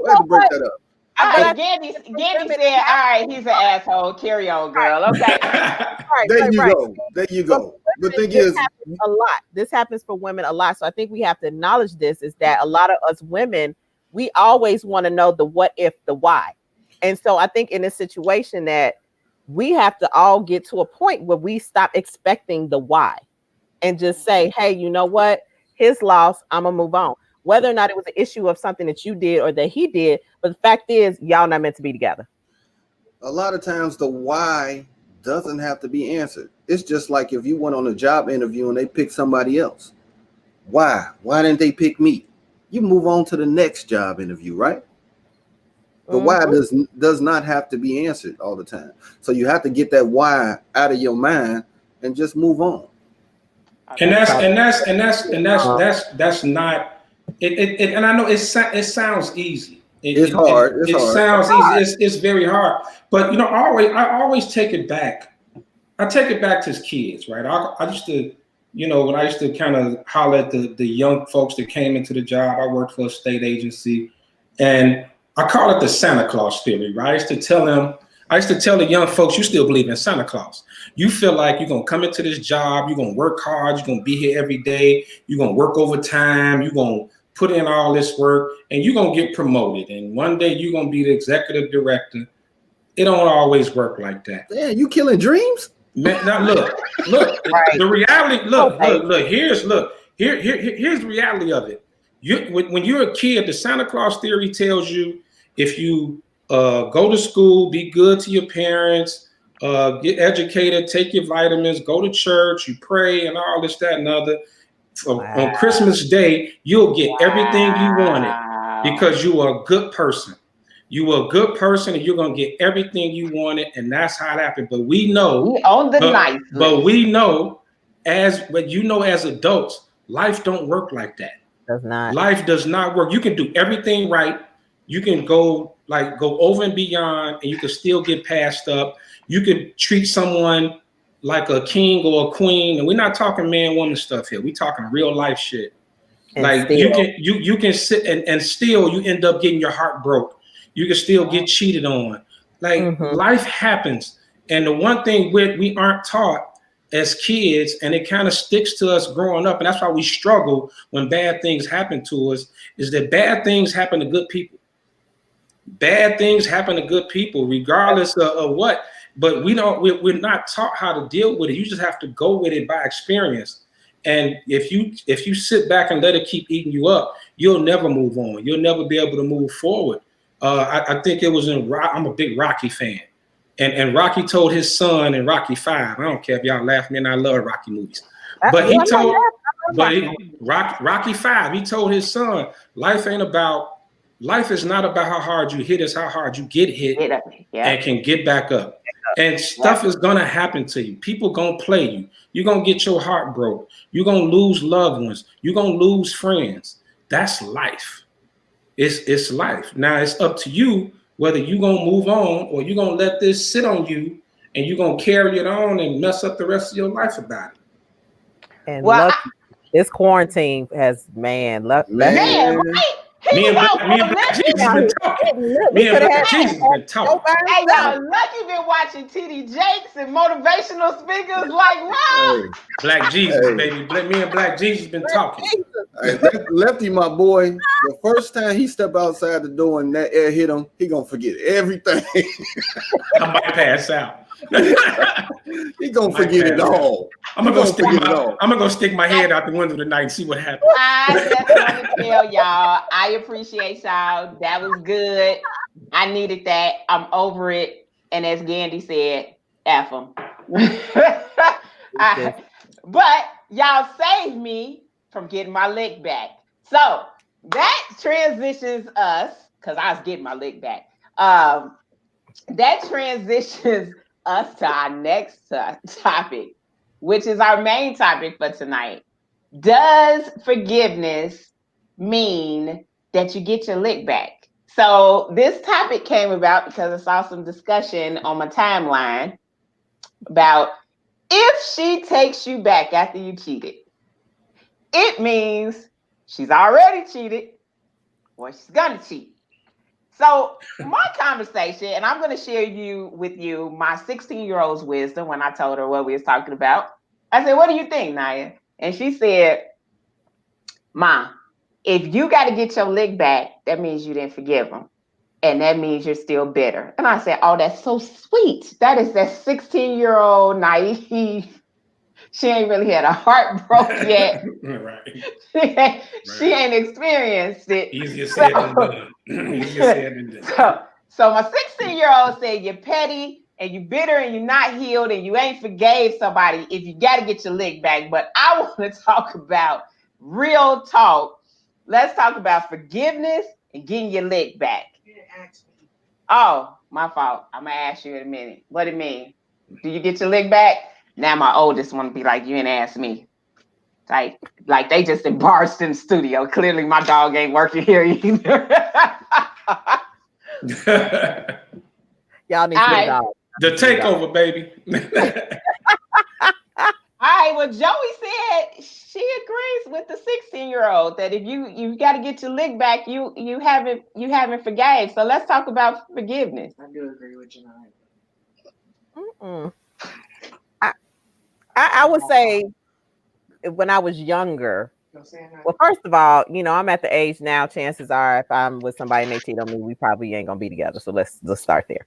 But I believe in karma at this point. I believe that whatever natural consequences based on your behavior, you will receive. So I don't have to do anything. And honestly, I will tell you this: for every man, and some of them probably watching, that has done me a solid, done something wrong, oh, trust me, karma has bit their asses in. Man, so I've never had to do anything versus when I was younger, I was trying to get my lick back. Now it's like, I'm good. Deuces. Well, come on. So we had the parents chime in. We had the parents on the show. Now, I got to play devil's advocate, right? Mm-hmm. And when we grew up, what did your parents say? Somebody hit you. Hit them back. And you better not come here and tell me you didn't hit them back. Yes, that's true. So how is it that we take emotional hits? And are we being realistic that you either in a relationship or you're able to function without getting your lick back? And then how do you prevent the jail alert mentality? You point the finger, 3 is pointing back at you. And what you're accusing me of is something you probably would do. Because I got a testimony on this. And I know I spent years with someone who cheated on me, who accused me of cheating. And when I finally got my lick back, because I just got tired of the continual cheating, I didn't cheat when he first cheated.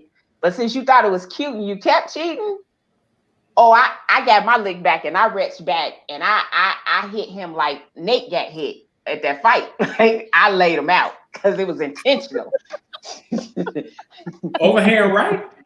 Oh, yeah. It was a combo. Overhand right? I cheated and came back and told you because I was so slick you wasn't going to catch me. Yeah, like it was. Listen, it's what Camo said. It's what Camo said. It depends on what stage of life that you're in. When you're younger, that mentality is, oh, I need to get some get back. But as you get older and you mature, you don't think about that, because guess what? As you get older and you mature and you want to get licks back, that karma will still come find its way back to you because you're being petty. But you have to, somebody put a comment out here, the forgiveness is not for that person, it's for yourself. It's so that you can move on. I'll say that again. That forgiveness is for you, not for that other person. Mm-hmm. I think the best revenge against anybody that's ever hurt you is your happiness. There you go. Man, That's the best it's strong. revenge It's ever. strong. When they look up and you done moved on and you happy go lucky and your life is genuinely not fake Instagram, Facebook, but genuinely happy and you moved on. That's the best revenge That's the best. I think you can ever get on anybody. Like whatever's gonna happen to them is gonna happen. We try to control things that we can't control. Like you don't know what's gonna happen. Like there's so many instances to where someone cheated on you or something and they didn't maybe their next relationship, they didn't get married and they happy ever after. You looking like this mother, how this, how you gonna hurt me and then move on and be happy and you feeling like it's unfair. But it just don't work. You can't you can't look at it like that. That's when you focus on yourself. And that's your revenge. Like once they look up and they see, man, you done moved on, I don't need you, I'm good. You was here for a season, life goes on. I'm gonna tell you the after effect of getting your lick back. I'm gonna tell you what the results is. It doesn't feel good. Because for the most part, you've had to step out of character and do something that you normally would not have done just in order to get your lick back. And I'm speaking from experience. I don't think I ever felt worse than when I did it. And what I thought was that it would feel like, now what? And more so it was like, and then when he came back, it was like, you ain't no better than me, and this and that and that. It was like, I'm not, like, and let's be 100. And that karma ate me up. And regardless of the fact it was a lick back, karma ate me. I got karma instantly. He didn't get his karma instantly, but I got mine instantly. So I agree with you guys. I was playing devil's advocate, but I totally agree with you guys that if you have to get your lick back, then let it go. Like if you feel like the only way that you can stay in that situation is to get your lick back, then you shouldn't stay. But guess what? You coming down to their level. Absolutely. Don't come down to their level. And the best thing that you can do to somebody that hurts you and they know this, I'm good. Because a lot of people expect you to come back at them. No, I'm good. So now they looking around every corner that they go through thinking like, man, when is the get back coming? Correct. I'm good. Going around telling folks how crazy you are, all that. And other side of it that you draw you in your attempt to hurt your ex or the person you're trying to get revenge on, you more than likely end up hurting somebody else. You bringing somebody else in who had nothing to do with it, and that's not fair to them. So there's nothing good is gonna ever come out of it. It's not. Now, what I do want to talk about though, but let's talk about forgiveness. Let's talk about what's a deal breaker, because in today's society, what I see and what I think, I look at my grandparents' relationships, right? 50 plus years of marriage. Were married up until the day that my grandfather passed away.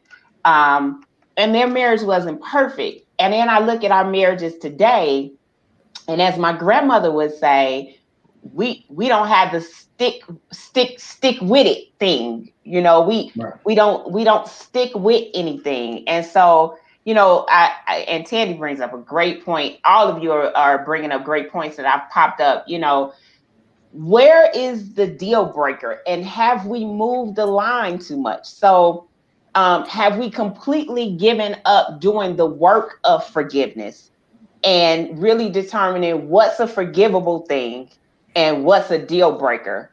Or have we lumped everything into the moment you violate my trust, my hurt, my heart, it's a deal breaker for me. I'm not going to work on healing or forgiving. I'm out. So let's just talk about forgiveness in general. When is it right to forgive, forget? And when is it right to forgive, forget, and move on? There's never a wrong time to forgive. Put up Marie Gandy's comment. That it's is strong. I'm confused. confused. How does Go ahead. Go I ahead, am Pamela. confused. How does Okay. giving your time, energy, and body to someone else while in a relationship make you feel good? That behavior devalues you. He does not have the power ever to make me lie and cheat. If I feel I need to be with someone else, it's time to move around. Trust if he's cheating, you are ignoring the signs. Yep. Yes. Yes. That's a great Yes. comment. So if you go back, I know when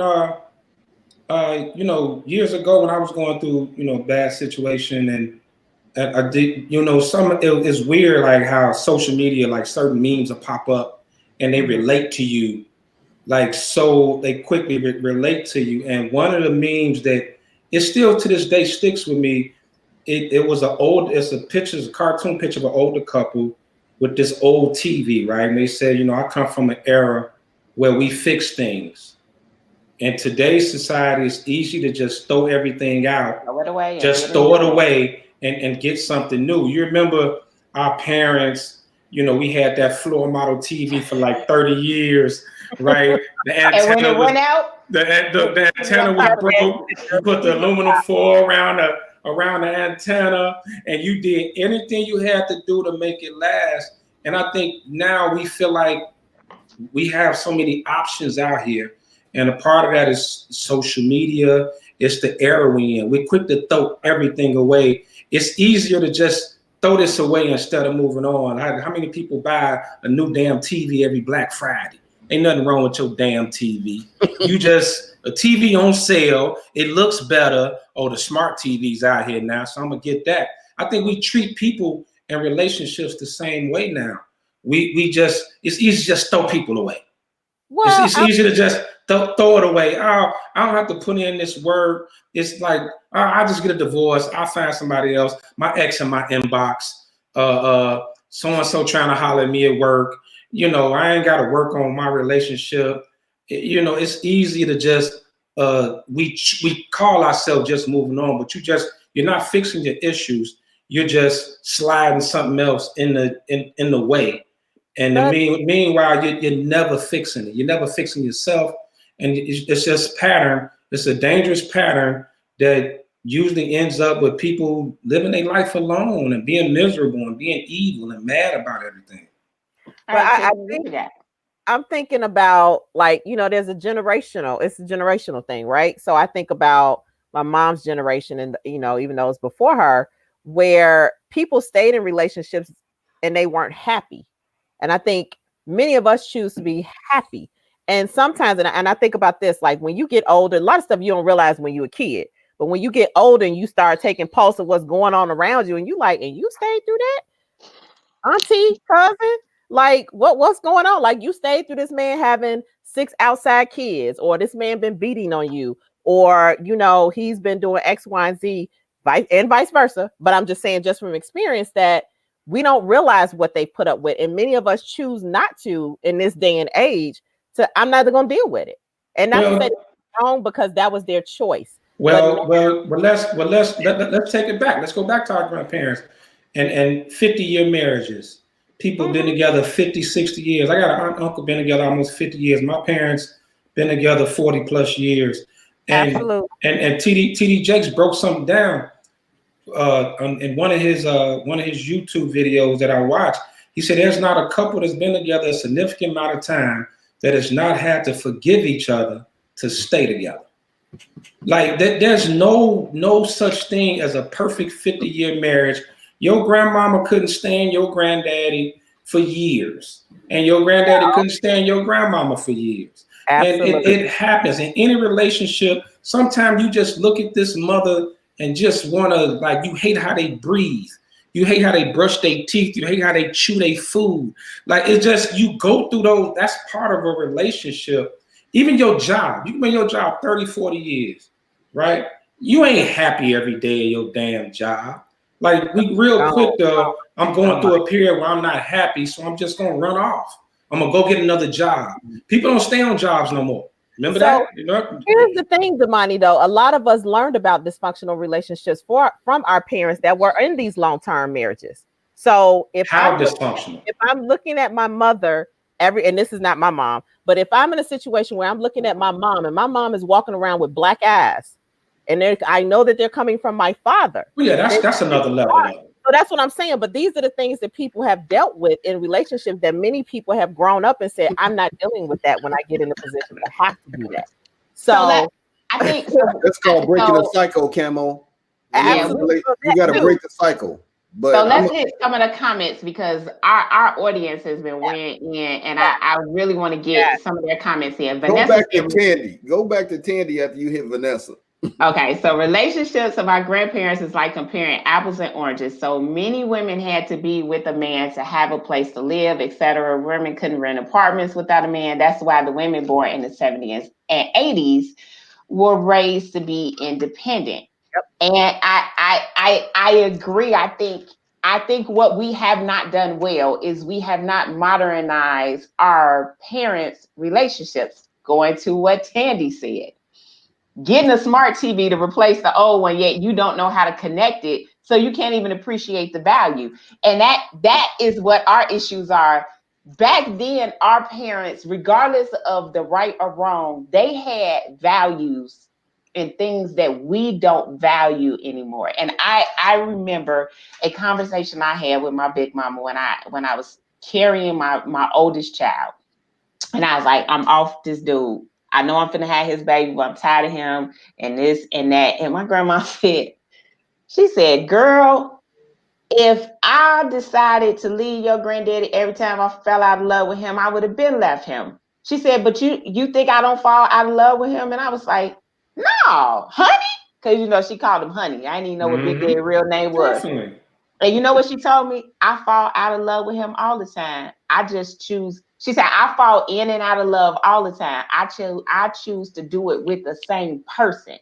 And here's the thing. I think what you said, Lefty, is true. There is no substantial relationship that you're going to have that is not going to have trials and tribulations. Quoting Jimi Hendrix, you got to choose who's worth and what the trials and tribulations are worth. Yeah. And what I think we do is we keep looking for greener pastures. We keep looking for the smart TV that we don't even know how to find Netflix on. I got a TV that I can't control unless my kids come down here. I literally be like, I can't turn it on and make it work without my children. So I agree with you, Damani, to the point that we are not our grandparents. I agree with Vanessa. The situations and the reasons they stayed in relationships are not applicable to us.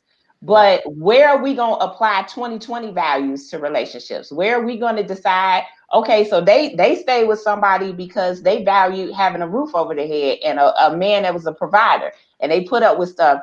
But where are we going to switch that and start looking at happiness and things that are non-material? Because I'm going to just call a spade a spade. Some of y'all want that 1950s and 60s love and provider and men to be that way, but you don't want to put up with the knocks and the stuff that our grandmothers had to put up with. You not our grandmothers, but you want the men you date to be like our grandfathers. And we need to be more realistic about who we are collectively as a generation.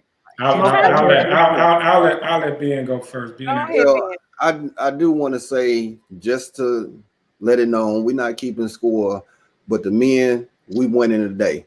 Thank you, Quarantine Samuel Jackson. You doing your thing today. I mean, just saying, the men. I didn't cuss. I got my Pulp Fiction hat on. Yeah. Because hey, our boy Harrison Wood said it. Quarantine Samuel Jackson is on point today. The men are winning. Well, let's think about it like this. You got kids, right? You don't always love your damn kids. Like, your kids will drive you. I always love them. I don't always like them. I don't always like them, but I love them. It is times you will want to kick your kid down the damn stairs. You just like this little mother. Like, and think about it. And your parents felt the same way about you. All our parents felt the same way about it. We did so much stupid stuff that they had to forgive us for. Like the parents, as a parent, the forgiveness is a big part of life. So you gotta think about it like that. You're not quick to throw your child away, are you? Your child, you got parents who kids be on drugs, steal from them, went to jail, messed their credit up, did all type of crazy stuff. But you still love your kid. You don't give up on your child. That's unconditional love. So we have to. So what's unconditional love? Have we lost have we lost unconditional love? Why does everything has a condition? I don't think that we have. I think we're not acknowledging that there are many successful marriages in our generation. So let's just make sure we acknowledge that they are there. Now, is it often? No, but I think we probably have a higher rate of divorce because situations are changed. We are not our parents. We're not our grandparents. We sure ain't our great grandparents. So it's a different time and it fits the situation. And this is not to say that people don't try to work it out. I think some people do stay and they try to work it. I will tell you this: if I'm in a relationship, I'm gonna give it to the last. I'm going down with the ship until the ship hit the water, and then I'm getting on. I'm trying to get away. But like jumping on some wood. I'm jumping on something. But I mean, in theory, like there are people that will work and work and work in a relationship, but then sometimes we have to choose our own personal happiness, whether that's related to who we are as individuals, what our purpose is in life. Like we have a choice now. And I'm not going to say that our parents didn't necessarily have a choice, but when you start looking into your lineage, like some of those marriages didn't have a choice. They didn't have a choice but to stay together. Well, Camo, what you just explained is unconditional love versus stupid love. It's a difference. It's a difference. Well, that goes right with Marie's comment. So, yeah. I've said this before. When my husband gives anyone what belongs to me without my knowledge or permission, it is cheating. Ooh, Jesus, Marie, we need you on the show. That's strong. Yes, I love that definition. That was all into my that was all in my spirit. That goes for his time, his money, his trust, his attention, his hopes, his dreams, his body, anything. Therefore, if I call my husband on it and he's not willing to value my views that are not new and work on us, it's a deal breaker. That is reciprocal. If I am lacking our marriage and not willing to value my husband's needs, it should be a deal breaker. I love that. That is break it down, Marie. Break it down, sis. You got to bring the married people on the show to have a panel. That's hot. I need the Gandy zone. We need a married edition, and we need the Gandy zone. I just want to point out hold on. Tia. I'm sorry. I would love to have Marie on there, but I don't want to see Gandy. Let's just keep it real. He a fella, man. I can say that. I just want to point out that Tia called you TD Lefty, and I think you should just change your name until you come out quarantine. You are no longer Lucky Lefty. TD Lefty has joined us, joined the building. Oh my God, this jail time is killing me. I want to bring up Keita's comment. I think that it depends on what it is that we are saving. Is it worth salvaging? Yeah. Of course, not speaking on abuse or multiple infidelity.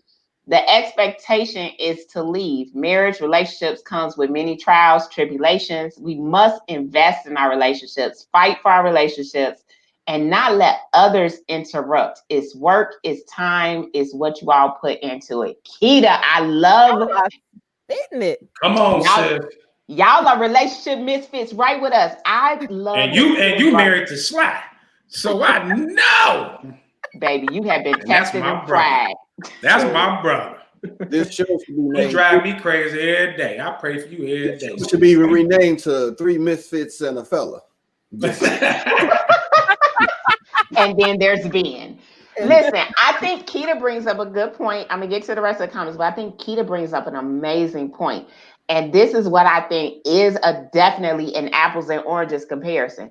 Wasn't nobody in our grandparents' business. Wasn't nobody in the business. We had everybody in our business. And y'all know I love Ready to Love, right? So the episode that just aired, they brought the family and the friends to come check out these new budding relationships. And baby, everybody that was feeling, everybody that broke up after the family then came and put their 2 cents in and what they observed and what they feeling and ask them questions. You have got to protect your relationship because it's your relationship. It's what makes you happy. And people will should on you all day. They will, you should do this, you should do that. And they will should on some stuff that they wouldn't do themselves if they was in your shoes. So do what makes you happy and what you and your significant other have agreed to and your expectations. If y'all got a Jada and Will type of relationship and y'all cool, then y'all do y'all. Right. Just don't let August slip out. Well, we also didn't. I mean, our grandparents and even our parents don't face the challenges that we face with social media, TV, music, entertainment, like everything around us that says what your relationship should look like, or what, somebody who false flagging on social media, or because they balling out of control, or because they take trips, they take 4, 5, 6, 7 trips a year, and you think that's what makes a relationship. That's what creates happiness. We put dollar values. We've made everything materialistic. Like no one ever sits back and takes the time. Like, do we appreciate what's more valuable to us now? Is it a $200 dinner? Is me taking you out for a $200 dinner, or is it me taking the time to learn how to cook you your favorite meal? What's more valuable to you? I could easily go spend $200, $300 take you to a fancy restaurant, and that's nothing. That's I got money to blow it like that. That's easy. But can somebody start playing the praise music for TV? But like, hey, just like Jenna said, but if I take the time to cook you 3 meats and one side, if I take the time to cook you a meal, is that appreciated? Is that as appreciated as much as that going to Ruth Chris? Taco. We are not going to discount what Jenna said. I'm sorry. It's 3 meats, 2 sides. It ain't never 3 meats and 1 side. Never. If you can't do nothing but boil hot dogs, 1 meat and 1 side is good. I mean, that's somebody that took the time out. That's somebody who took the time out the effort to be creative, to try to give you something that makes you happy. Or what if somebody remembers that this is your favorite meal and this is what you love, and they take the time to perfect it? That to me is more important than, I could say I went to this meal. But now Robin brings up a good point. She says they didn't have trackers and cell phones. Piggybacking off of you with the social media. And grandma didn't have no car, so she couldn't do no drive-bys and no stalkerish stuff either. Right. She didn't know how to drive. She didn't know how to drive. So Miriam is busting you out. You boil eggs. And my egg boil game is fire. I can make breakfast though. One thing I can make is breakfast. I'm a hell of a breakfast maker. I can scramble the hell out some eggs. I put the cheese with the parsley. I hook it up. I hook it up. Cook some turkey bacon, chop it up, put it in there, make a little omelet. Yeah, I'm fine with that. You asked me to cook you asked me to make a lobster, you may die. But may not eat that. Vanessa said granddad had family on the south side and on the west side. Grandma won't walk you over there.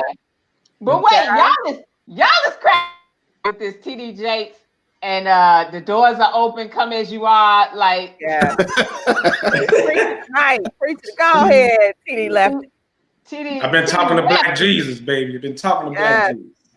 Yes. You get a lot of time to reflect when you stuck in a damn house. This is day 14 going on 15 for me. I am losing my damn mind. But I'm glad I did. But it has given me time to reflect a little bit. It has given me a little time to reflect. Hopefully you have written all this knowledge down, because I'm glad we're recording. I'm glad we're capturing this, because I really feel like TD Lefty is gonna leave the building as soon as he can leave the house. I feel like all this wisdom is gone. Open the window. Let's stick my head out the window. But going back to reflection, I think Marie's comment is dope. Self-evaluation is vital in longevity. I rarely share my personal life, but for enrichment, I am transparent. Example, years ago, I sat my husband down to tell him I believe we had a problem in our marriage. We were not in conflict in anywhere in our marriage. However, I noticed myself taking extra time to beautify before going into the office. Why? Because I was enjoying the male attention of the office. This told me that that was something lacking at home, and I need to call it out of my heart. Man, you know what? That's strong. Drop that. Now, You dropped it. That's strong. that goes back to the word that I've been saying since we started this podcast. Communication. Next week I got you. I'm gonna get a thing so I can pop that up. Communication. If you can't communicate with the one you with, you in for a long ride.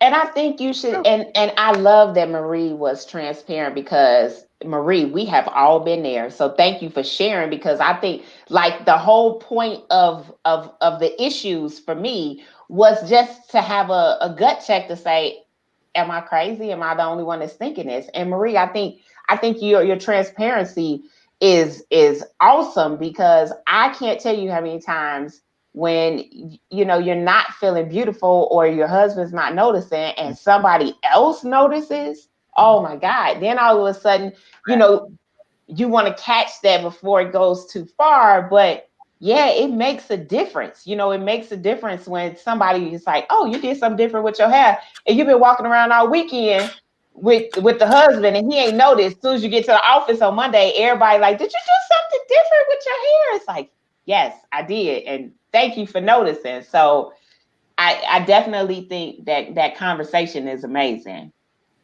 That is communication. Like being said, communication is definitely the key, because we always tend to think that our mate's supposed to read our minds and we supposed to know exactly what they thinking.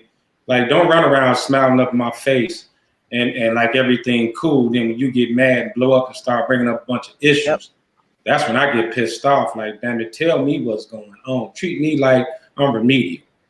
And remember, we talked about this before. It's also about creating safe spaces, right? Mm-hmm. So she had to feel safe enough to go to Gandhi and say, hey, bruh, these dudes at the office giving you a run for your money right now. I'm gonna need some compliments and some strokes around here, because they is out complimenting you right now, and I'm feeling some kind of way. Right. Well, I hope she didn't do it like that. I hope she just went home and choked them. But that's why. You know what? So Gandhi. Hold on. TD Lefty done got a new name. Vanessa said Bishop-ish. TD Lefty. Yes. I'm all that today. Yes. I'm all that. That was good stuff. Listen, that was good stuff. But I think Joey brings up a good comment too. Scorecards can kill a relationship too. I did this. I did that. You did this. You did that.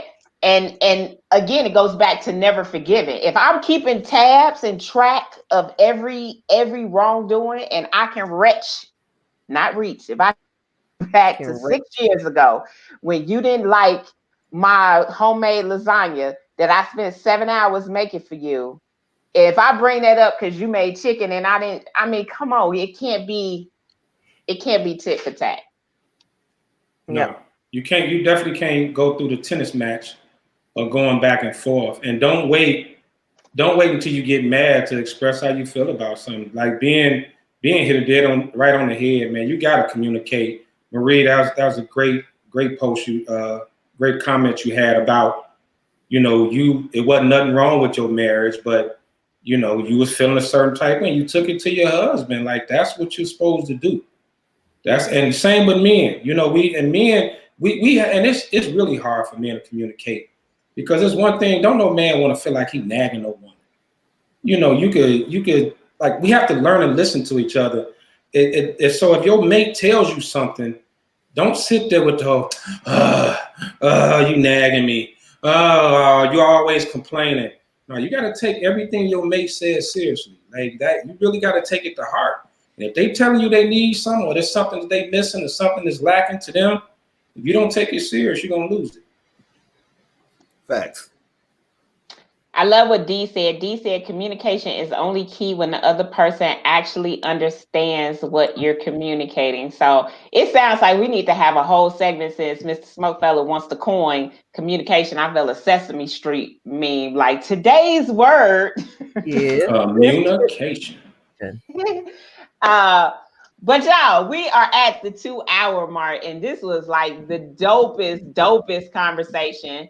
I'm sure Bishopish TD Lefty Lucky wants to stay on because he has nothing else to do and he's sick of talking to himself. But clearly, it has been an amazing journey for you, Bishop-ish. Yeah, I've watched every episode of Law and Order, Chicago PD. I actually watched every Marvel movie from Phase 1 all the way to Avengers Endgame over the last 14 days. Yes, my life sucks right now, but wow. I'm okay with it. But I'll be back. Wow. Well, I appreciate you not watching Law and Order while we were on, as you clearly do every week. I seen every episode, so I don't know. I'm about to. I actually started rewatching The Wire. That's my next. Oh God. My next venture. I'm starting from season 1, episode 1. I'm just gonna roll through until I can go back outside. Hey, I'm gonna send you that hat that Bumps head on. What you say? I'm gonna send Lefty that hat that Bumps head on when he was picking out that hat, boy. Let us see it. Our audience is so dope. Because this chat was brought to you by the letter C and the number 19. Yes. Facts. Facts, Nate. That was facts. Please. Please tell the people where they can cash app their offerings to.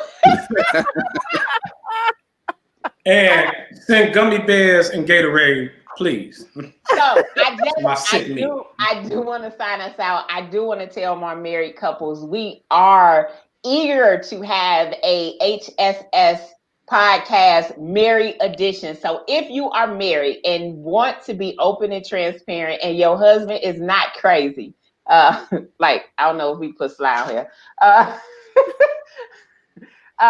we would love to have you. Make sure you DM, contact us individually or in the group. We are in love with having our married people on as guests. And we will put you in the hot seat, so be prepared for it. As Tandy said, it is now time for the benediction. So, wait, Keita said that eliminates the choices. No, Keita, we love you enough that we will put you on and we will mute Sly. Damn. So Keita, you and Sly are welcome. We just gonna mute Sly. I'm just gonna tell you that now.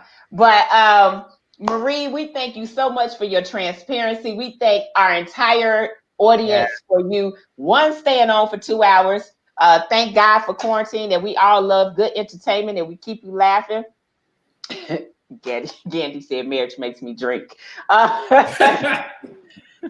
Listen, yes, the sun coming up make you drink. Oh, God. So we know we have a lot of married couples in the audience, so make sure you reach out to us. If you and your spouse would love to be on the show, please reach out to us. We would love to have you. I'm going to go ahead and have the benediction, and I'm not going to do this benediction where we here for another 10 minutes after I said that I was wrapping it up. So Bishopish, Lefty, TD Lefty, can you go ahead and sign us out?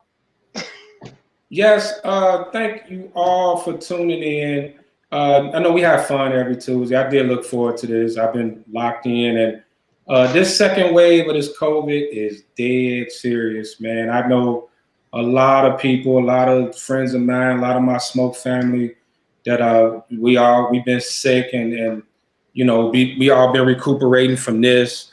And it's just something that we have to take serious. And you know, this is the first holiday.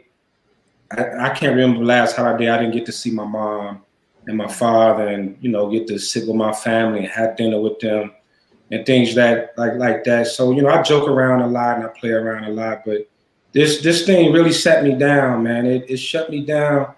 It does make you reflect. But please, everyone, take this serious, man. Tell your loved ones, every people around you love you. I saw on Facebook today, just like 4, 5, 6 people lost loved ones due to the COVID. Like this is very, very serious, and just for us to give you 2 hours out of your day during this pandemic, weekly, to you guys can laugh and joke with us and talk serious and learn some new stuff. We appreciate you tuning in. I don't know who music that is playing. It's not mine. I guess I'm not Who music is that? That is Ben saying you That's calling Ben. us to the altar. Yeah, there it is. Benediction over. You know what?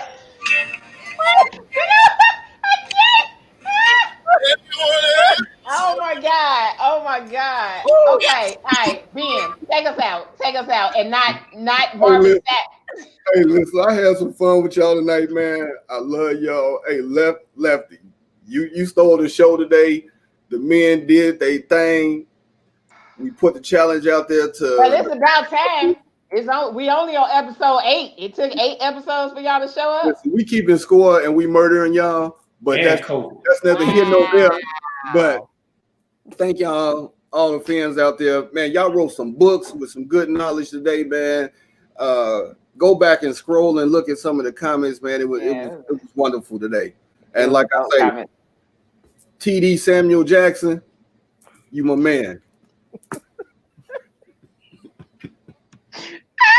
I ain't Camel Chick, sign us out. I can't. And I ain't cussed once. That's good. Look, that's good because your mama. Look, you see your mama on there. That's my mom. That's right. I had a fantastic time tonight. We have the dopest audience. I do want to shout out to my swords. I see my swords in the chat. So Marie, I know Lisa was here, and then Misha and a few others. Any frat that's out there, all the D9, and of course anybody that just loves being positive. Shout out to you all. This was amazing. It is the holiday season. So one, I do want to acknowledge many people are going through their first holiday season without a loved one. So make sure you be kind to others. Check on your friends. Check on your strong friends. Because tis the season for that seasonal depression. We are doing great things over at MVP. So I won't even take up time to talk about that because I talk about it every week and I'll come back to it next week. But I just want the knowledge that we had tonight here to resonate with everybody. So communication, making sure that you are acknowledging your feelings, and then also sometimes just letting things go and moving on and saving yourself. So I had a great time. Love y'all. Love this audience. I will see y'all next week. And the mic is dropped, and I'm passing it back to you, Love Bug.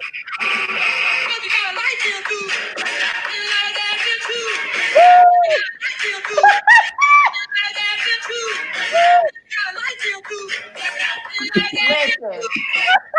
Oh my God. Listen, I just want to tell y'all, thank y'all for coming into my living room as I laid on the couch and let some issues out. I appreciate it. Listen, that is the one thing you will find about the show is we're not going to be lecturing you guys. We are sharing. We're open. We're honest. We're transparent. We are truly the relationship misfits. We can't tell you how to do it right, but we can definitely steer you away from doing it wrong. And then there's Ben. I do want to thank everyone for their support. Again, every week I am just blown away. Listen, this is us inviting you into our living rooms to have a real raw and relevant conversation about all things relationships, not just about love and dating, but just about being real in our interactions with people. So I do want to piggyback off of what Tiffany said. This is the season where, even in the midst of not being in a pandemic, people tend to deal with depression. Make sure you check on people. Make sure you call people. I challenge every single person. If you think of someone that you haven't talked to in a couple of weeks, pick up the phone, check on them, see how they're doing. Just give them a shout out and hey, you crossed my mind. But this is a time where people are more isolated than they normally would be, and they need to hear and know that they're thought about and loved. COVID has a lot of people reflecting as Bishopish Lefty was doing. And so just make sure that you're there, especially your strong friends, that you're definitely loving and supporting on them.